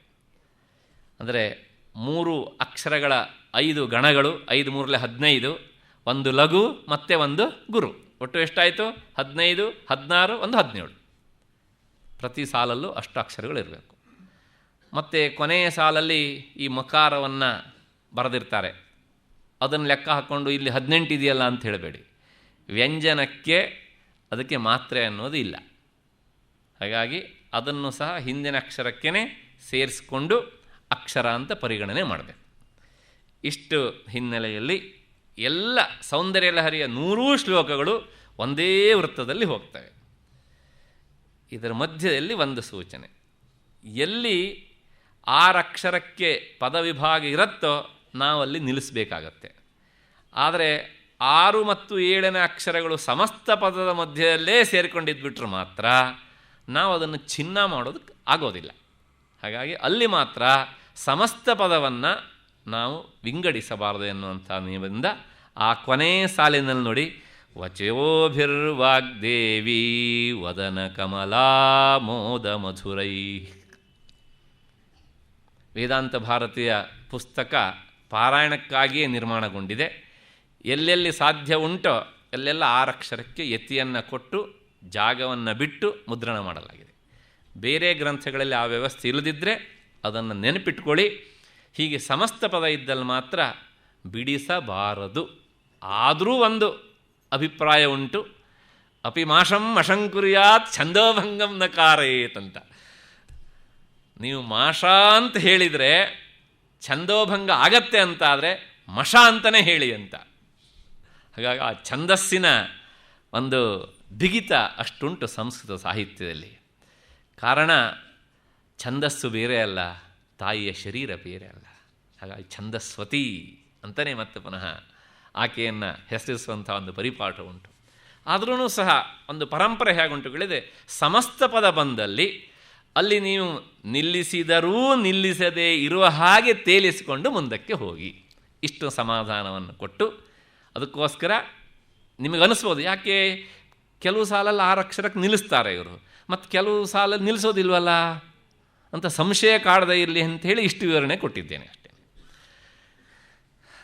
ಈ ಶ್ಲೋಕದಲ್ಲಿ ಏನು ಹೇಳ್ತಾರೆ? ವಿಶೇಷವಾಗಿ ಕವಿತಾಶಕ್ತಿಯ ಬಗ್ಗೆ ಭಗವತ್ಪಾದರು ಹೇಳ್ತಾರೆ. ತಾಯಿಯನ್ನು ಕವಿಯಾಗಬೇಕು ಅಂತ ಬಯಸುವವನು ಹೇಗೆ ಆರಾಧನೆ ಮಾಡಬೇಕು ಅನ್ನೋದಕ್ಕೆ. ಜನನಿ, ಹೇ ಜಗನ್ಮಾತೆ, ವಾಚಾಂ, ಮಾತುಗಳ, ಸವಿತ್ರೀಭಿ, ತವರಾದ ಜನ್ಮಸ್ಥಾನವಾದ, ಶಶಿಮಣಿ ಶಿಲಾಭಂಗ ರುಚಿಭಿ. ಶಶಿಮಣಿ ಅಂದರೆ ಚಂದ್ರಕಾಂತ ಶಿಲೆ. ಆ ಚಂದ್ರಕಾಂತ ಶಿಲಾಖಂಡ ಹೇಗಿರುತ್ತೆ ಕೇಳಿದರೆ ಅದು ಅತ್ಯಂತ ಶುಭ್ರವಾಗಿರುತ್ತಂತೆ. ಚಂದ್ರನಷ್ಟೇ ಶುಭ್ರವಾಗಿರುತ್ತೆ. ಅಷ್ಟು ಶುಭ್ರವಾಗಿರೋದ್ರಿಂದಲೇ ಆ ಕಲ್ಲನ್ನು ಚಂದ್ರಕಾಂತ ಶಿಲೆ ಅಂತ ಕರೀತಾರೆ. ಈ ಚಂದ್ರಕಾಂತ ಶಿಲೆ ಇಷ್ಟು ಶುಭ್ರವಾಗಿರುತ್ತೆ. ಅದರಷ್ಟೇ ಶುಭ್ರವಾದಂತಹ ವಶಿನ್ಯಾದ್ಯಾಭಿಸ್ಸಹ, ವಶಿನಿಯೇ ಮೊದಲಾದ 8 ಶಕ್ತಿಗಳೊಡನೆ ಇರುವಂತಹ ತ್ವಾಂ, ನಿನ್ನನ್ನು. ಈ ವಿಶೇಷಣ ಯಾರಿಗೆ? ಆ ವಶಿನಿಯೇ ಮೊದಲಾದಂತಹ ಯೋಗಿನಿಗಳಿಗೆ. ಮುಂದೆ ಬರುತ್ತೆ ಆ ಮಾತು, ಅವರಿಗೆ ವಿಶೇಷಣ. ಅಷ್ಟು ಶುಭ್ರವಾದಂತಹ ಈ ಯೋಗಿನಿಗಳ ಮಧ್ಯದಲ್ಲಿರುವಂತಹ ನಿನ್ನನ್ನು ಯಹ, ಯಾವ ಸಾಧಕನು, ಸಂಚಿಂತಯತಿ, ಧ್ಯಾನಿಸುತ್ತಾನೋ, ಸಹ, ಆ ಸಾಧಕನು, ಮಹತಾಂ, ಕಾಳಿದಾಸಾದಿ ಮಹಾತ್ಮರ. ಲಕ್ಷ್ಮೀಧರ ವ್ಯಾಖ್ಯಾನಕಾರ ಸ್ಪಷ್ಟವಾಗಿ ಬರಿತಾನೆ ಈ ಮಾತನ್ನು. ಬೇರೆ ವ್ಯಾಖ್ಯಾನಕಾರರು ಈ ಮಹತಾಂ ಅನ್ನೋದಕ್ಕೆ ಕಾವ್ಯಾನಾಂ ಅನ್ನೋದಕ್ಕೆ ವಿಶೇಷಣವಾಗಿ ಹೇಳ್ತಾರೆ ಮುಂದೆ. ಆದರೆ ಲಕ್ಷ್ಮೀಧರ ಮಾತ್ರ ಕಾಳಿದಾಸಾದಿಗಳು ಅಂತ ಆ ಮಹತಾಂ ಅನ್ನೋದಕ್ಕೆ ಕಾಳಿದಾಸ ಎನ್ನುವಂಥ ಅರ್ಥವನ್ನೇ ಸ್ಪಷ್ಟ ಬರೆದಿದ್ದಾನೆ.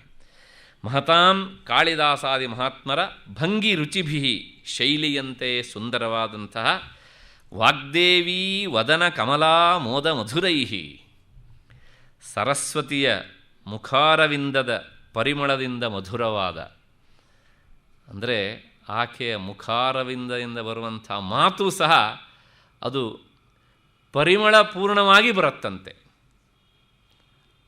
ಹಾಗೆ ನಿನ್ನನ್ನು ಆರಾಧನೆ ಮಾಡುವ ಸಾಧಕನ ಬಾಯಿಯಿಂದ ಅಷ್ಟು ಶುಭ್ರವಾದ ಪರಿಮಳಪೂರ್ಣವಾದಂಥ ಮಾತುಗಳು ಹೊರಕ್ಕೆ ಬರ್ತಾ ಇರ್ತವೆ ಅಂತ. ವಚೋಭಿ, ಮಾತುಗಳಿಂದ, ಕಾವ್ಯಾನಾಂ, ಕಾವ್ಯಗಳ ಕರ್ತಾ ಭವತಿ, ಕರ್ತನಾಗುತ್ತಾನೆ. ಅವನು ಇಂತಹ ಅನುಪಮವಾದಂತಹ ಕವಿ ಆಗ್ತಾನೆ. ಏನು ಈ ಶ್ಲೋಕದ ತಾತ್ಪರ್ಯ ಅಂದರೆ, ಇದು ಸಹ ಶಾರದೆಯ ಆರಾಧನೆಯೇ. ಅಂದರೆ ತಾಯಿ ಒಬ್ಬಳೇ, ಅವಳನ್ನು ಶುಭ್ರ ರೂಪದ ಶಾರದೆಯಾಗಿ ಆರಾಧನೆ ಮಾಡಿದರೆ ವಿದ್ಯೆ, ಅರುಣಾರೂಪದಲ್ಲಿ ಆರಾಧನೆ ಮಾಡಿದರೆ ಸಭಾಸದನ್ನು ರಂಜಿಸುವ ಶಕ್ತಿ. ಈ ರೂಪದಲ್ಲಿ ಅಂದರೆ ಆ ಶಾರದೆ ಬಾಯಿಯಲ್ಲಿ ಅವಳು ಪರಿಮಳಪೂರ್ಣವಾದಂಥ ತಾಂಬೂಲ ಚರ್ವಣ, ಆ ತಾಂಬೂಲ ಚರ್ವಣಕ್ಕೆ ಸ್ಪರ್ಶವಾದಂಥ ಶಬ್ದಗಳು ಹೊರಹೊಮ್ಮುತ್ತಾ ಇವೆ ಅಂತ ಹೀಗೆ ಧ್ಯಾನ ಮಾಡುವುದರಿಂದ ಧ್ಯಾನ ಮಾಡುವವನಿಗೆ ಕವಿತಾ ಶಕ್ತಿ ಬರುತ್ತೆ ಎನ್ನುವಂಥದ್ದನ್ನು ಇಲ್ಲಿ ಭಗವತ್ಪಾದರು ಹೇಳ್ತಾರೆ. ಏನು ಈ ತಂತ್ರಶಾಸ್ತ್ರದಲ್ಲಿ ಒಂದು ವಶಿನ್ಯಾದಿ ಅಷ್ಟಶಕ್ತಿಗಳು ಅಂತ ಇವೆ. ಈ ವಶಿನ್ಯಾದಿ ಅಷ್ಟಶಕ್ತಿಗಳು ತಾಯಿಯ ಪರಿವಾರದವರು. ಇವರು ಹೇಗಿದ್ದಾರೆ ಅಂತಂದರೆ ಶಶಿಮಣಿ ಶಿಲಾಭಂಗ ರುಚಿಭಿ, ಆ ಚಂದ್ರಕಾಂತ ಶಿಲೆಯಂತೆ ಅಷ್ಟು ಶುಭ್ರವಾಗಿದ್ದಾರೆ. ಯಾರು? ವಶಿನ್ಯಾದಿ ಅಷ್ಟ ಯೋಗಿನಿಗಳು. ಆ ಯೋಗಿನಿಗಳ ಹೆಸರನ್ನು ವೇದಾಂತ ಭಾರತೀಯ ಪುಸ್ತಕದಲ್ಲಿ ಅದನ್ನು ಕೊಡಲಾಗಿದೆ. ಯಾರ್ಯಾರು ಅಂದರೆ ವಶಿನ್ಯಾದಿ ಅಷ್ಟಶಕ್ತಿಗಳು. ವಶಿನಿ ಮೊದಲ ಹೆಸರೇ ಈಕೆದಾದ್ದರಿಂದ ಅದಕ್ಕೆ ವಶಿನ್ಯಾದಿ ಅಷ್ಟಶಕ್ತಿಗಳು ಅಂತಲೇ ಹೆಸರು. ಮತ್ತು ಎರಡನೆಯವಳು ಕಾಮೇಶ್ವರಿ, ಮೂರನೆಯವಳು ಮೋದಿನಿ, ನಾಲ್ಕನೆಯವಳು ವಿಮಲ, ಅರುಣ, ಜಯಿನಿ, ಸರ್ವೇಶ್ವರಿ, ಕೌಲಿನಿ. ಹೀಗೆ ಈ 8 ಜನ ಇವರನ್ನು ತಾಯಿಯ ಪರಿವಾರದಲ್ಲಿರುವಂತಹ ವಶಿನ್ಯಾದಿ ಪರಿವಾರಕ ಗಣ ಅಂತ ಹೇಳಬಹುದು ನಾವು. ಇವರ ಮಧ್ಯದಲ್ಲಿ ತಾಯಿ ಇದ್ದಾಳೆ. ಇವರ ಬಣ್ಣ ಎಲ್ಲ ಹೇಗುಂಟು ಈ ವಶಿನ್ಯಾದಿಗಳಿದ್ದು? ಚಂದ್ರಕಾಂತ ಶಿಲೆಯಂತೆ ಬೆಳುಪು. ತಾಯಿಯ ಬಣ್ಣ ಬೆಳುಪಲ್ಲ, ಇಲ್ಲಿ ಆ ವಶಿನ್ಯಾದಿಗಳಿದ್ದು ಬೆಳುಪು. ಮತ್ತು ಇವರ ಮಧ್ಯದಲ್ಲಿರುವಂತಹ ನಿನ್ನನ್ನು ಯಾವ ಸಾಧಕನು, ಮತ್ತು ನಿನ್ನ ಬಣ್ಣ ಯಾವುದು ಅಂತಂದರೆ ಇವಾಗ ಹಿಂದೆ ಹೇಳಿದ್ದೇ ಬಣ್ಣ ಅರುಣ. ಹೀಗೆ ನಿನ್ನನ್ನು ಧ್ಯಾನ ಮಾಡಿದರೆ ಆಗ ಅಂಥವನು ಏನಾಗ್ತಾನೆ ಕೇಳಿದರೆ, ಆ ಪರಿಮಳಪೂರ್ಣವಾದಂತಹ ತಾಯಿಯ ಬಾಯಿಯಿಂದ ಹೊರಹೊಮ್ಮುವಂತಹ ಮಾತುಗಳಂತೆ ಕವಿತಾ ಸಾಮರ್ಥ್ಯವನ್ನು ಆತ ಪಡಿತಾನೆ ಎನ್ನುವಂಥದ್ದು. ಇದರ ಜೊತೆಗೆ ಇಲ್ಲಿ ಈ ವಶಿನ್ಯಾದಿ ಅಷ್ಟಶಕ್ತಿಗಳ ಬಗ್ಗೆ ಇನ್ನೊಂದು ಮಾತನ್ನು ಹೇಳಬೇಕು. ಇವರನ್ನು ಮಾತೃಕಾ ಅಂತಲೂ ಸಹ ಕರೆಯುವಂಥ ಒಂದು ಕ್ರಮ ಉಂಟು.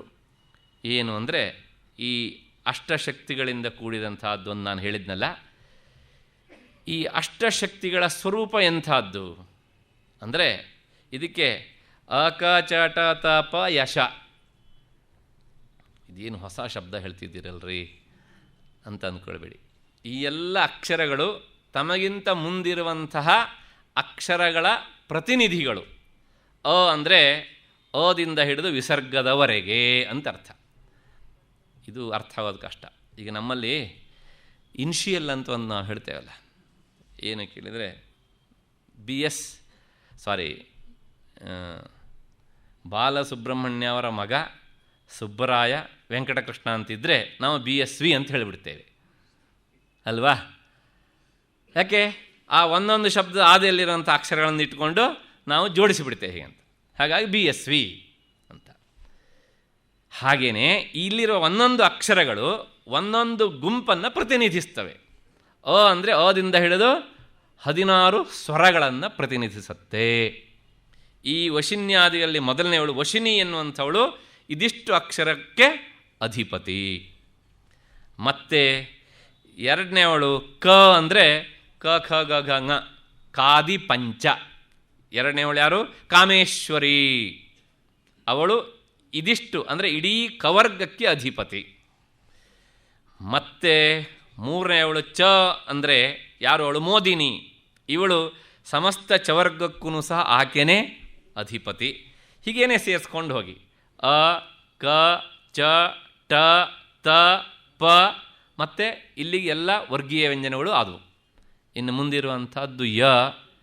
ಈ ಅವರ್ಗೀಯ ವ್ಯಂಜನದಲ್ಲಿ ಮತ್ತೆ 2 ಗುಂಪು. ಒಂದು ಮೃದು ವ್ಯಂಜನಗಳಿದ್ದು ಒಂದು ಗುಂಪು, ಇನ್ನೊಂದು ಕರ್ಕಶ ವ್ಯಂಜನಗಳಿದ್ದು ಒಂದು ಗುಂಪು.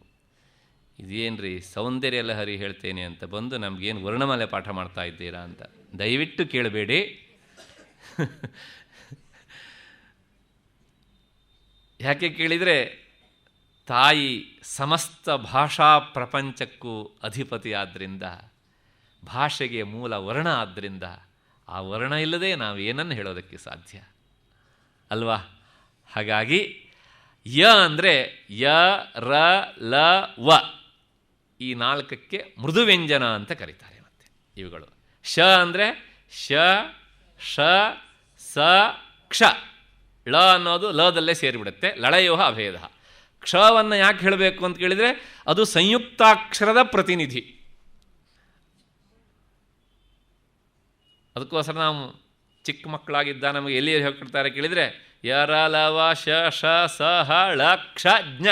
ವಾಸ್ತವಿಕ ಹಾಗೆ ಮುಗಿದೋಗತ್ತೆ. ಆ ಕ್ಷ ಮತ್ತು ಜ್ಞ ಯಾಕೆ ಹೇಳ್ಕೊಳ್ತಾರೆ? ಸಂಯುಕ್ತಾಕ್ಷರಕ್ಕೆ ಪ್ರತಿನಿಧಿಯಾಗಿ ಅವುಗಳನ್ನು ನಮಗೆ ಕಲಿಸಿಕೊಡ್ತಾರೆ. ನಮಗೆ ಇದು ಜೀವಮಾನದುದ್ದಕ್ಕೂ ಯಾಕೆ ಹೇಳಿಕೊಟ್ರು ಅಂತಲೇ ಗೊತ್ತಾಗೋದಿಲ್ಲ.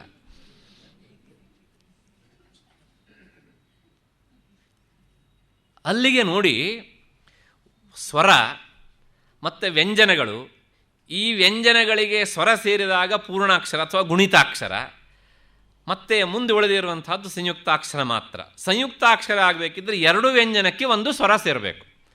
ಗುಣಿತಾಕ್ಷರ ಆಗಬೇಕಿದ್ರೆ 1 ವ್ಯಂಜನಕ್ಕೆ 1 ಸ್ವರ ಸೇರಬೇಕು. ವ್ಯಂಜನಕ್ಕೆ ಸ್ವರ ಸೇರಬೇಕೆ ಅಷ್ಟೇ ಹೊರತು ಸ್ವರಕ್ಕೆ ವ್ಯಂಜನ ಸೇರೋದಿಲ್ಲ. ಅದನ್ನು ಪ್ರಾರಂಭದಲ್ಲೇ ನಾನು ಹೇಳಿದ್ದೇನೆ. ಹಾಗಾಗಿ ಈ ಎಲ್ಲ ಅಕ್ಷರಗಳು ತಾಯಿಯ ಪರಿವಾರದಲ್ಲಿರುವಂತಹ ವಶಿನ್ಯಾದಿಗಳು ಇವುಗಳ ಪ್ರತಿನಿಧಿಗಳು ಅಂತಾದರೆ, ಅಂದರೆ ಈ ಎಲ್ಲ ಒಂದೊಂದು ಅಕ್ಷರ ಸಮೂಹಕ್ಕೆ ಅಧಿಪತಿಗಳು ಈ 8 ಮಾತೃಕೆಯರು. 8 ಮಾತೃಕೆಯರೇ ತಾಯಿಯ ಸುತ್ತಲೂ ಆವರಿಸಿಕೊಂಡಿದ್ದಾರೆ. ಅಂದರೆ ಈ ಮಾತೃಕೆಯರಿಗೆಲ್ಲ ಯಾರು ಒಡತಿ? ತಾಯಿ. ಅಂದರೆ ಸಮಸ್ತ ಭಾಷಾ ಪ್ರಪಂಚಕ್ಕೆ ಯಾರು ಒಡತಿ ಕೇಳಿದರೆ ತಾಯಿ ತ್ರಿಪುರ ಸುಂದರಿ. ಅಲ್ಲಿ ಏನು ಹೇಳ್ದಂಗಾಯಿತು ಕೇಳಿದರೆ, ಲೆಕ್ಕ ಹಾಕ್ಕೊಂಡು ಹೋಗಿ ಒಟ್ಟು ಎಷ್ಟು ಅಕ್ಷರ ಆಯಿತು? ಅದಿಂದ 16 ಅಕ್ಷರ ಸ್ವರಗಳು. ಅ ಅಂದರೆ ಇಷ್ಟು. ಆಮೇಲೆ ಕವರ್ಗದ 5 ಅಕ್ಷರ, ಚವರ್ಗದ 5 ಅಕ್ಷರ, ಟವರ್ಗದ 5 ಅಕ್ಷರ, ತವರ್ಗದ 5, ಪವರ್ಗದ 5, ಯ ರ ಲ ವ ಶ ಶ ಸ ಹ ಕ್ಷ 50 ಅಕ್ಷರಗಳಾದವು. ಇವುಗಳನ್ನೇ ಪಂಚಾಶತ್ ಮಾತೃಕೆಯರು ಅಂತ ಕರೀತಾರೆ. ಅಕ್ಷರಗಳನ್ನು ಮಾತೃಕೆಗಳು ಅಂತ ಕರೀತಾರೆ. ಒಟ್ಟು ಭಾಷಾ ಪ್ರಪಂಚದಲ್ಲಿ ಎಷ್ಟು ಅಕ್ಷರಗಳಿವೆ ಅಂತ ಕೇಳಿದರೆ 50 ಅಕ್ಷರಗಳು. ವ್ಯಾಕರಣದ ಪ್ರಕಾರ ಅಲ್ಲ, ತಂತ್ರಶಾಸ್ತ್ರದ ಪ್ರಕಾರ. ವ್ಯಾಕರಣದ ಪ್ರಕಾರ 59 ಅಕ್ಷರಗಳು. ಯಾಕೆಂದರೆ ಅಲ್ಲಿ ಪ್ಲುತ ಎನ್ನುವಂಥ ಅಕ್ಷರ ಮತ್ತು ಪುನಃ ಬೇರೆ ಸೇರುತ್ತೆ ಸ್ವರಗಳಲ್ಲಿ. ಪ್ಲುತ ಅಂದರೆ 3 ಮಾತ್ರ ಇದು, ಅ ಅಂತ. ಇದು ನಾವು ವಿಶೇಷವಾಗಿ ವೇದದಲ್ಲಿ ನೋಡ್ತೇವೆ. ತಂತ್ರಶಾಸ್ತ್ರದಲ್ಲಿ ವಿಶೇಷವಾಗಿ ಬೀಜಾಕ್ಷರಗಳಿರೋದಾದ್ರಿಂದ ಅಲ್ಲಿ ಪ್ಲುತದ ಪ್ರಮೇಯ ತುಂಬ ಕಡಿಮೆ ಇರೋದಾದ್ರಿಂದ 50 ಅಕ್ಷರಗಳನ್ನು ಇಟ್ಕೊಂಡು ಪಂಚಾಶತ್ ಮಾತೃಕೆಯರು ಅಂತ ಕರೆದಿದ್ದಾರೆ.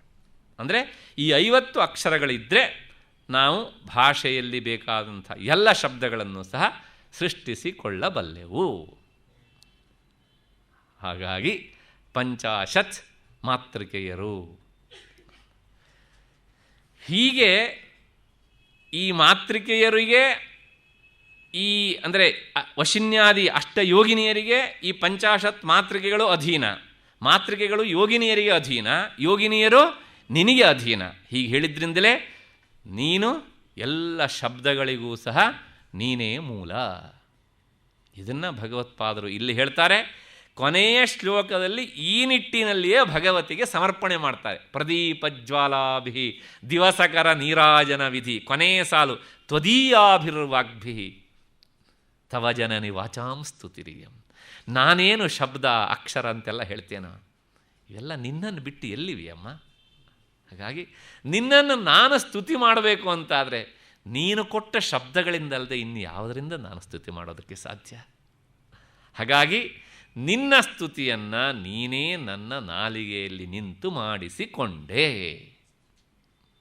ಹೀಗೆ ಸಮರ್ಪಣೆ ಮಾಡ್ತಾರೆ. ಅದಕ್ಕೋಸ್ಕರ ಭಗವತ್ಪಾದರು ಈ ಎಲ್ಲ ಶ್ಲೋಕಕ್ಕೂ ಒಂದಕ್ಕೊಂದು ಇಂಟರ್ಲಿಂಕ್.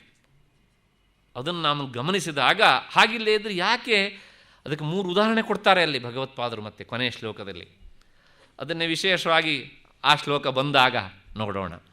ಹಾಗಾಗಿ ಏನಿದ್ರೂ ಸಹ ಆ ಶಬ್ದ ಪ್ರಪಂಚದ, ಭಾಷಾ ಪ್ರಪಂಚದ ಎಲ್ಲ ಪದಪುಂಜಗಳ ಒಡತಿ ಯಾರು ಕೇಳಿದರೆ ನೀನು ಅನುಗ್ರಹಿಸಿದರೆ ಮಾತ್ರ ಆತ ಕವಿ ಆಗಬಲ್ಲ. ಭಗವತ್ಪಾದರು ಇಲ್ಲಿ ಕಾಳಿದಾಸನ ಹೆಸರನ್ನು ಉಲ್ಲೇಖಿಸಲಿಲ್ಲ. ಆ ಮಹತಾಂ ಅನ್ನುವಂಥ ಶಬ್ದವನ್ನು ಅವರು ಬಳಸ್ತಾರೆ. ಅವರ ಅಂತರಂಗದಲ್ಲಿ ಆ ಭಾವನೆ ಇದ್ದಿರಬೇಕು. ಆದರೆ ಅದಿಷ್ಟರಿಂದಲೇ ಅವನ ಹೆಸರು ದ್ಯೋತಕವಾಗತ್ತೆ ಎನ್ನುವಂಥ ದೃಷ್ಟಿಯಿಂದ ಅದು ವಾಚ್ಯವಾಗಿ ಬೇಡ, ಸೂಚ್ಯವಾಗಿ ಇರಲಿ ಅಂತ ಇಟ್ಟಿರಬೇಕು ಅಂತ ಕಾಣುತ್ತೆ. ಲಕ್ಷ್ಮೀಧರ ಅದನ್ನು ಎಳೆದು ಹೊರಕ್ಕೆ ಹಾಕಿಬಿಟ್ಟಿದ್ದಾನೆ. ಕಾಳಿದಾಸ ಪ್ರಭೃತೀನಾಂ ಅಂತ ವ್ಯಾಖ್ಯಾನ ಬರೀತಾನೆ ಅವನು. ಬೇರೆ ಯಾವ ಕವಿಗಳನ್ನು ಹೆಸರಿಸೋಲ್ಲ. ಯಾಕೆ ಹೆಸರಿಸೋಲ್ಲ ಅಂದರೆ ಗೊತ್ತಿಲ್ಲ. ಪ್ರಾಯಶಃ ಹೀಗಿರಬೇಕು. ಎಷ್ಟೋ ಜನ ಕವಿಗಳಾಗಬೇಕು ಅಂತ ಕನಸು ಕಾಣ್ತಾರೆ. ಆದರೆ ಆ ಅರುಣಾಮೋದಿನಿ ವ್ಯಾಖ್ಯಾನಕಾರ ಬರೀತಾನೆ, ನಮ್ಮ ಹತ್ರ ಆತ ಹೇಳ್ತಾನೆ, ಸತಿ ವಕ್ತರಿ ಅಂದರೆ ಮಾತಾಡುವವನಿದ್ದಾನೆ, ಸತ್ಯರ್ಥೆ ಅವನಿಗೆ ಈ ಶಬ್ದಕ್ಕೆ ಈ ಅರ್ಥ ಅಂತನೂ ಗೊತ್ತು, ಮತ್ತು ಸತಿ ಶಬ್ದಾನುಶಾಸನೆ ಈ ಅರ್ಥಕ್ಕೆ ಈ ಶಬ್ದವನ್ನು ಬಳಸಬೇಕು ಅಂತನೂ ಗೊತ್ತು.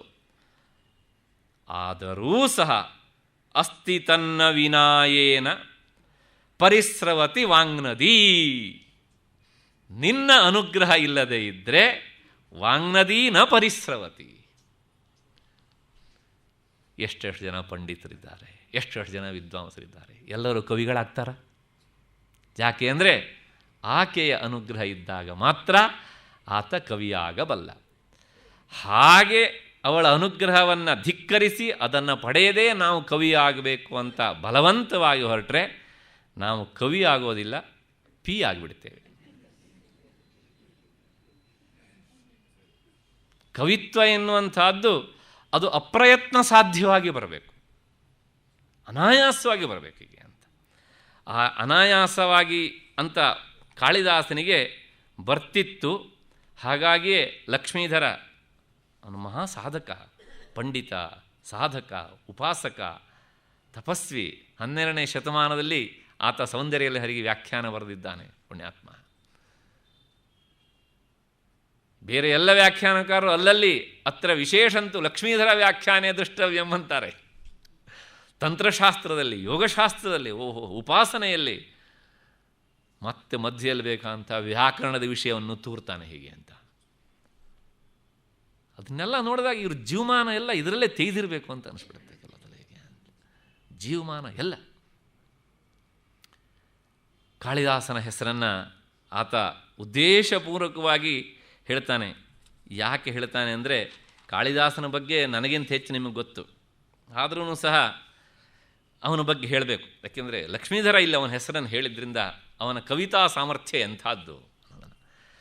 ಒಂದೆರಡು ಉದಾಹರಣೆಯನ್ನು ಹೇಳಲೇಬೇಕು. ಕಾಳಿದಾಸ ಅವನು ತಾನು ಕವಿತಾ ಶಕ್ತಿಯನ್ನು ಅಂದರೆ ಕವಿತ್ವವನ್ನು ಪಡೆದುಕೊಳ್ಬೇಕು ಅಂತ ಕಷ್ಟಪಟ್ಟವನಲ್ಲ. ಅವನ ಜೀವನದ ಬಗ್ಗೆ ಸಾಕಷ್ಟು ದಂತಕಥೆಗಳಿವೆ. ಅದು ಇತಿಹಾಸವೇ ಹೌದೋ ಅಥವಾ ಕೇವಲ ಅವನ ಸುತ್ತಲೂ ಹೆಣೆದುಕೊಂಡಂತಹ ವಿಚಾರಗಳು ಏನೂ ಇರಲಿ, ಈ ಎಲ್ಲ ವಿಷಯಗಳು ಅವನ ಬಗ್ಗೆ ಸತ್ಯದ ಸಮಾಧಿಯನ್ನು ಕಟ್ಟದೇ ಇದ್ರೂ ನಮಗೆ ಕಾಳಿದಾಸನ ಸಾಮರ್ಥ್ಯದ ಬಗ್ಗೆ ಕೆಲವು ಮಾಹಿತಿಯನ್ನಂತೂ ಕೊಡ್ತವೆ. ಗೊತ್ತು ನಿಮಗೆ, ಅವನು ಒಬ್ಬ ಅವಿದ್ಯಾವಂತ ದಡ್ಡನಾಗಿದ್ದ. ಆಗ ಧಾರಾನಗರದ ರಾಜ ಒಬ್ಬ, ಅವನ ಮಗಳು ವಿದ್ಯಾಧರೆ ಅಂತ, ಆಕೆಯನ್ನು ಕೊಟ್ಟು ಅವನಿಗೆ ಮದುವೆ ಮಾಡಿದರು. ಈಗ ಏನೇನೋ ಕಥೆಗಳೆಲ್ಲ ಇವೆ. ಈ ರಾಜನ ಮಂತ್ರಿ ಉದ್ದೇಶಪೂರ್ವಕವಾಗಿ ಆ ವಿದ್ಯಾಧರೆ ಅವಳು ವಾಸ್ತವಿಕವಾಗಿ ಅಂಥ ಸರಸ್ವತಿಯ ಸ್ವರೂಪಿಣಿಯಾಗಿದ್ಲು, ಅಂಥ ವಿದ್ಯಾವಂತೆ ಆಗಿದ್ಲು. ಹಾಗಾಗಿ ತನ್ನ ಮಗನಿಗೆ ಇವಳು ಅಪಮಾನಿಸಿದಳು ಎನ್ನುವಂಥ ಹಿನ್ನೆಲೆಯಿಂದಾಗಿ ರಾಜಕುಮಾರಿಗೆ ನಾನು ಜೀವಮಾನದುದ್ದಕ್ಕೂ ಶಿಕ್ಷೆ ಕೊಡಬೇಕು ಅನ್ನುವಂಥ ಈ ದುರುದ್ದೇಶದಿಂದ ಇಂತಹ ಈ ದಡ್ಡನನ್ನು ತಂದು ರಾಜನ ಎದುರಿನಲ್ಲಿ ಇವನು ಮಹಾಪಂಡಿತ ಅಂತ ಮುಖವಾಡವನ್ನು ಹಾಕಿ ಇವನಿಗೆ ಕೊಟ್ಟು ಅವಳನ್ನು ಮದುವೆ ಮಾಡಿಸಿದ. ಇದು ಕಥೆ, ಸತ್ಯವೋ ಸುಳ್ಳೋ ಗೊತ್ತಿಲ್ಲ. ಯಾಕೆಂದರೆ ಕಾಳಿದಾಸನ ಕಾಲದ ಬಗ್ಗೆ ತೀರ್ಮಾನ ಇಲ್ಲ ಇದ್ಮೇಲೆ ಅವನ ಬದುಕಿನ ಐತಿಹ್ಯದ ಬಗ್ಗೆ ನಾವು ಏನು ಹೇಳೋದಕ್ಕೆ ಸಾಧ್ಯ. ಕೊನೆಗೆ ಮದುವೆಯಾದ ಮೊದಲ ದಿನವೇ ವಿದ್ಯಾಧರೆಗೆ ಗೊತ್ತಾಯಿತು, ಮಂತ್ರಿ ಮೋಸ ಮಾಡಿದ್ದಾನೆ ನನಗೆ ಅಂಥೇಳಿ. ಏನಿದ್ರೂ ಅವನು ಶುದ್ಧ ದಡ್ಡ ಅನ್ನೋದು ತೀರ್ಮಾನ ಆಗಿ ಹೋಯಿತು. ಏನು ನಿರಕ್ಷರ ಕುಕ್ಷಿ, ಅವನು ಹೆಬ್ಬಟ್ಟು ಪ್ರಭು.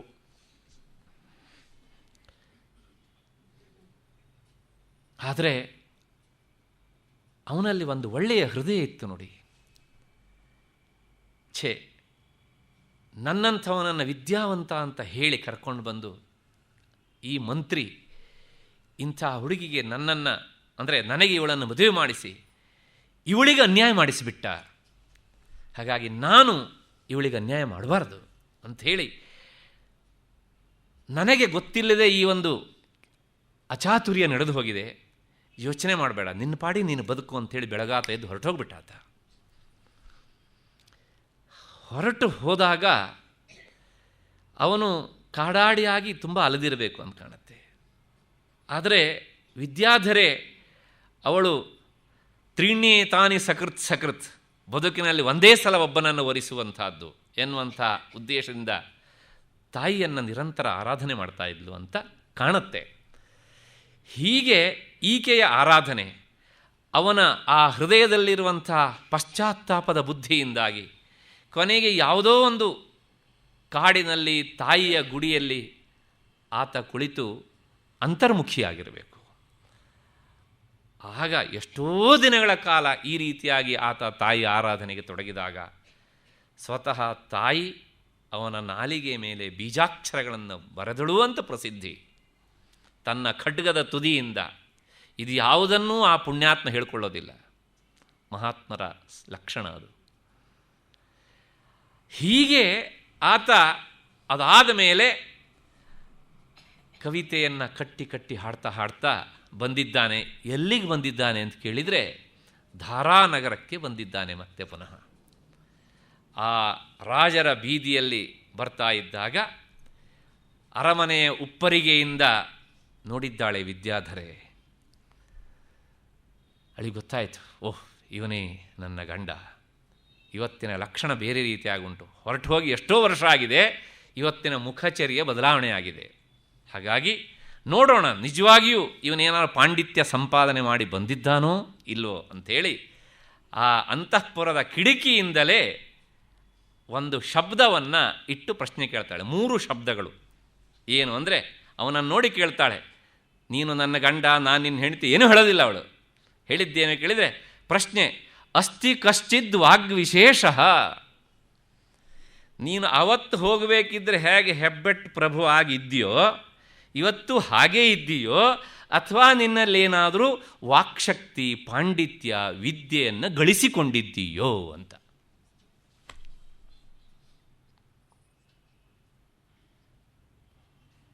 ಅವನಿಗೇನು ತಾಯಿಯ ಅಪರ ಅವತಾರವಾಗಿ ನಿಂತುಬಿಟ್ಟಿದ್ದಾನೆ. ವಿದ್ಯಾಧರೆ ಅಸ್ತಿ ಕಶ್ಚಿತ್ ವಾಗ್ವಿಶೇಷ 3 ಶಬ್ದಗಳನ್ನಿಟ್ಟು ಪ್ರಶ್ನೆ ಕೇಳಿದ್ದಾಳೆ.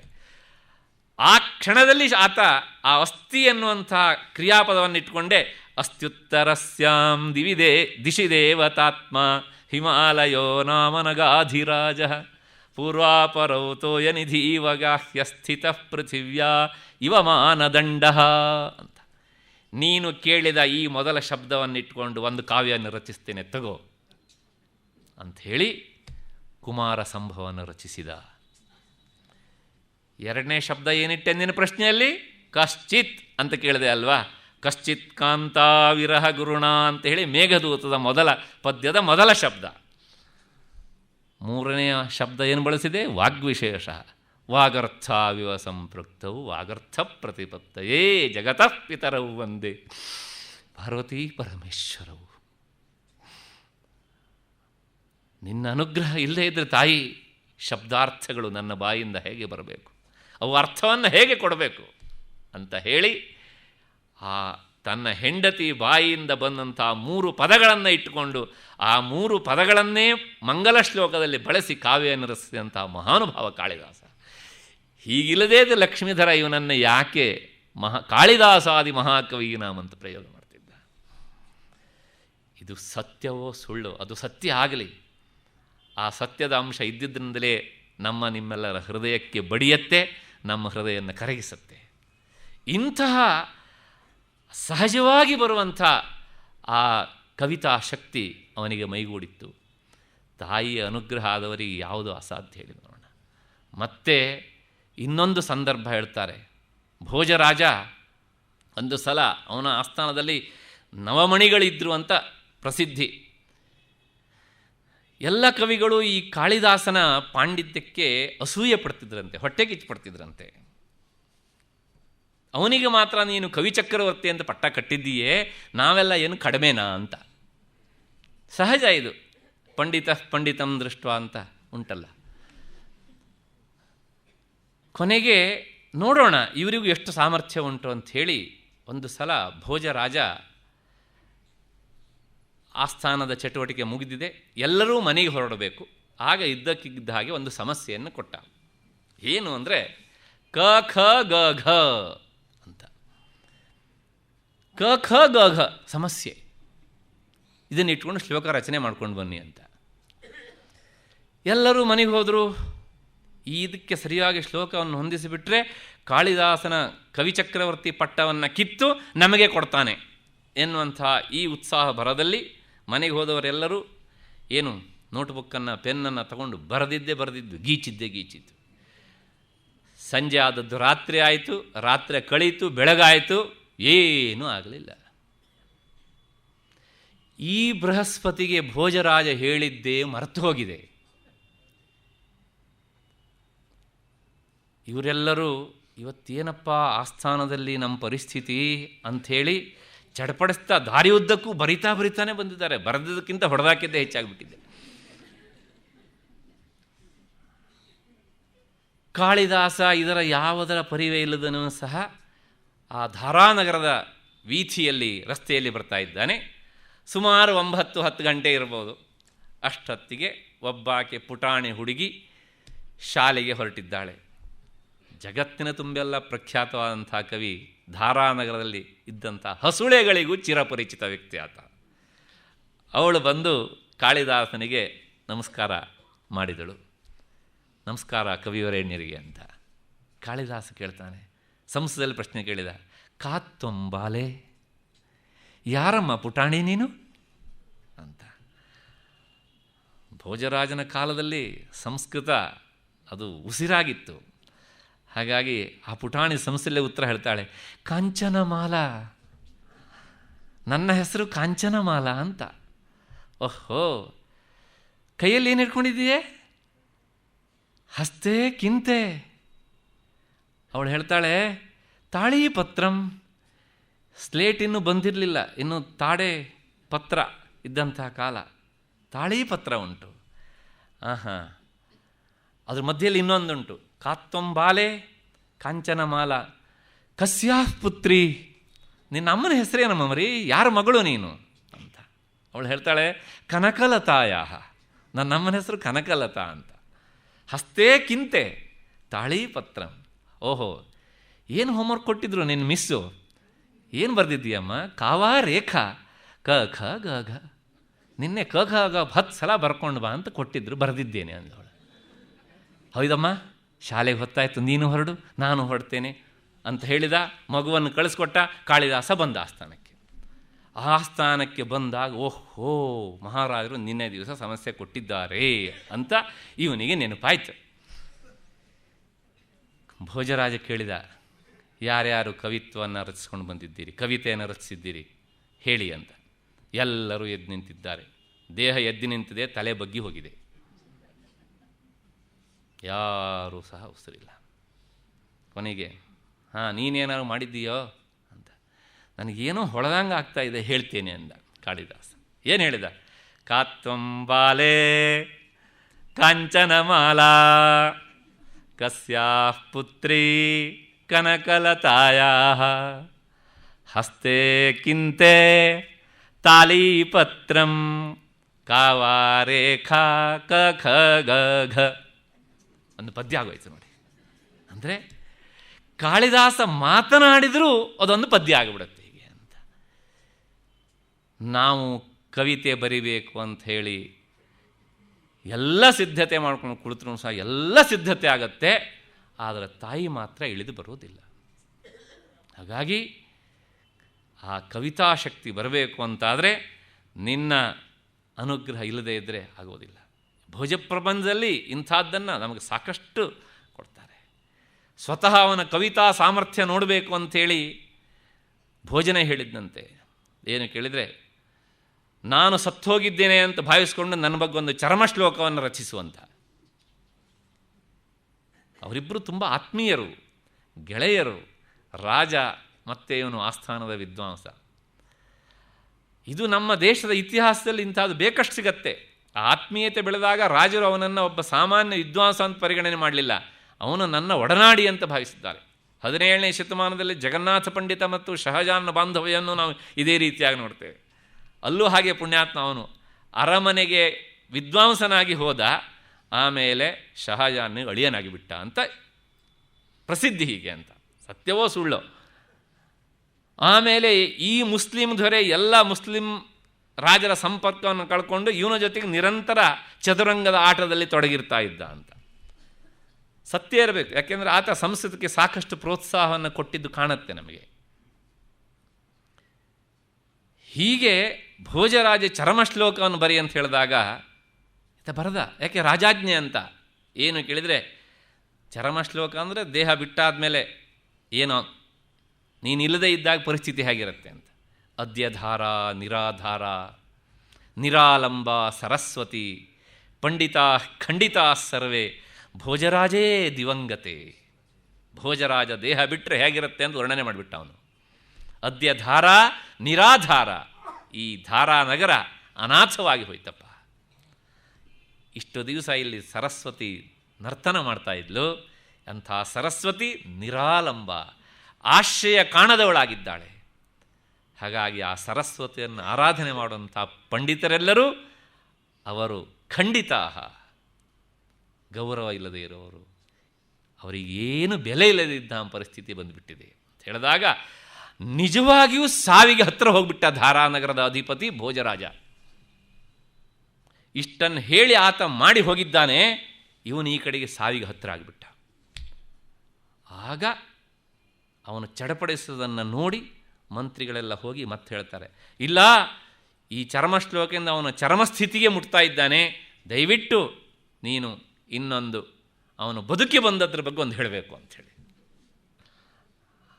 ಆ ಕ್ಷಣದಲ್ಲಿ ಹೇಳ್ತಾನೆ, ಅದ್ಯಧಾರ ಸದಾಧಾರ ಸದಾಲಂಬ ಸರಸ್ವತಿ. ಅಲ್ಲಿ ನಿರಾಲಂಬ, ಇಲ್ಲಿ ಸದಾಲಂಬ ಸರಸ್ವತಿ. ಪಂಡಿತಾ ಮಂಡಿತಾ ಸರ್ವೇ ಭೋಜರಾಜೇ ಭುವಂಗತೆ.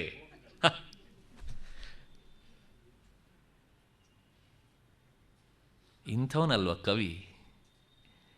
ಇದು ಆ ತಾಯಿಯ ಅನುಗ್ರಹ ಇಲ್ಲದೇ ಇದ್ದರೆ ಬರೋದಾದರೂ ಹೇಗೆ ಎನ್ನುವಂಥ ಹಿನ್ನೆಲೆಯಲ್ಲಿ ಹೇಳ್ತಾನೆ ಹೋದರೆ ಅದೇ ಒಂದು ದೊಡ್ಡ ಉಪನ್ಯಾಸ ಆಗಿಬಿಡುತ್ತೆ ಮತ್ತೆ ಪುನಃ.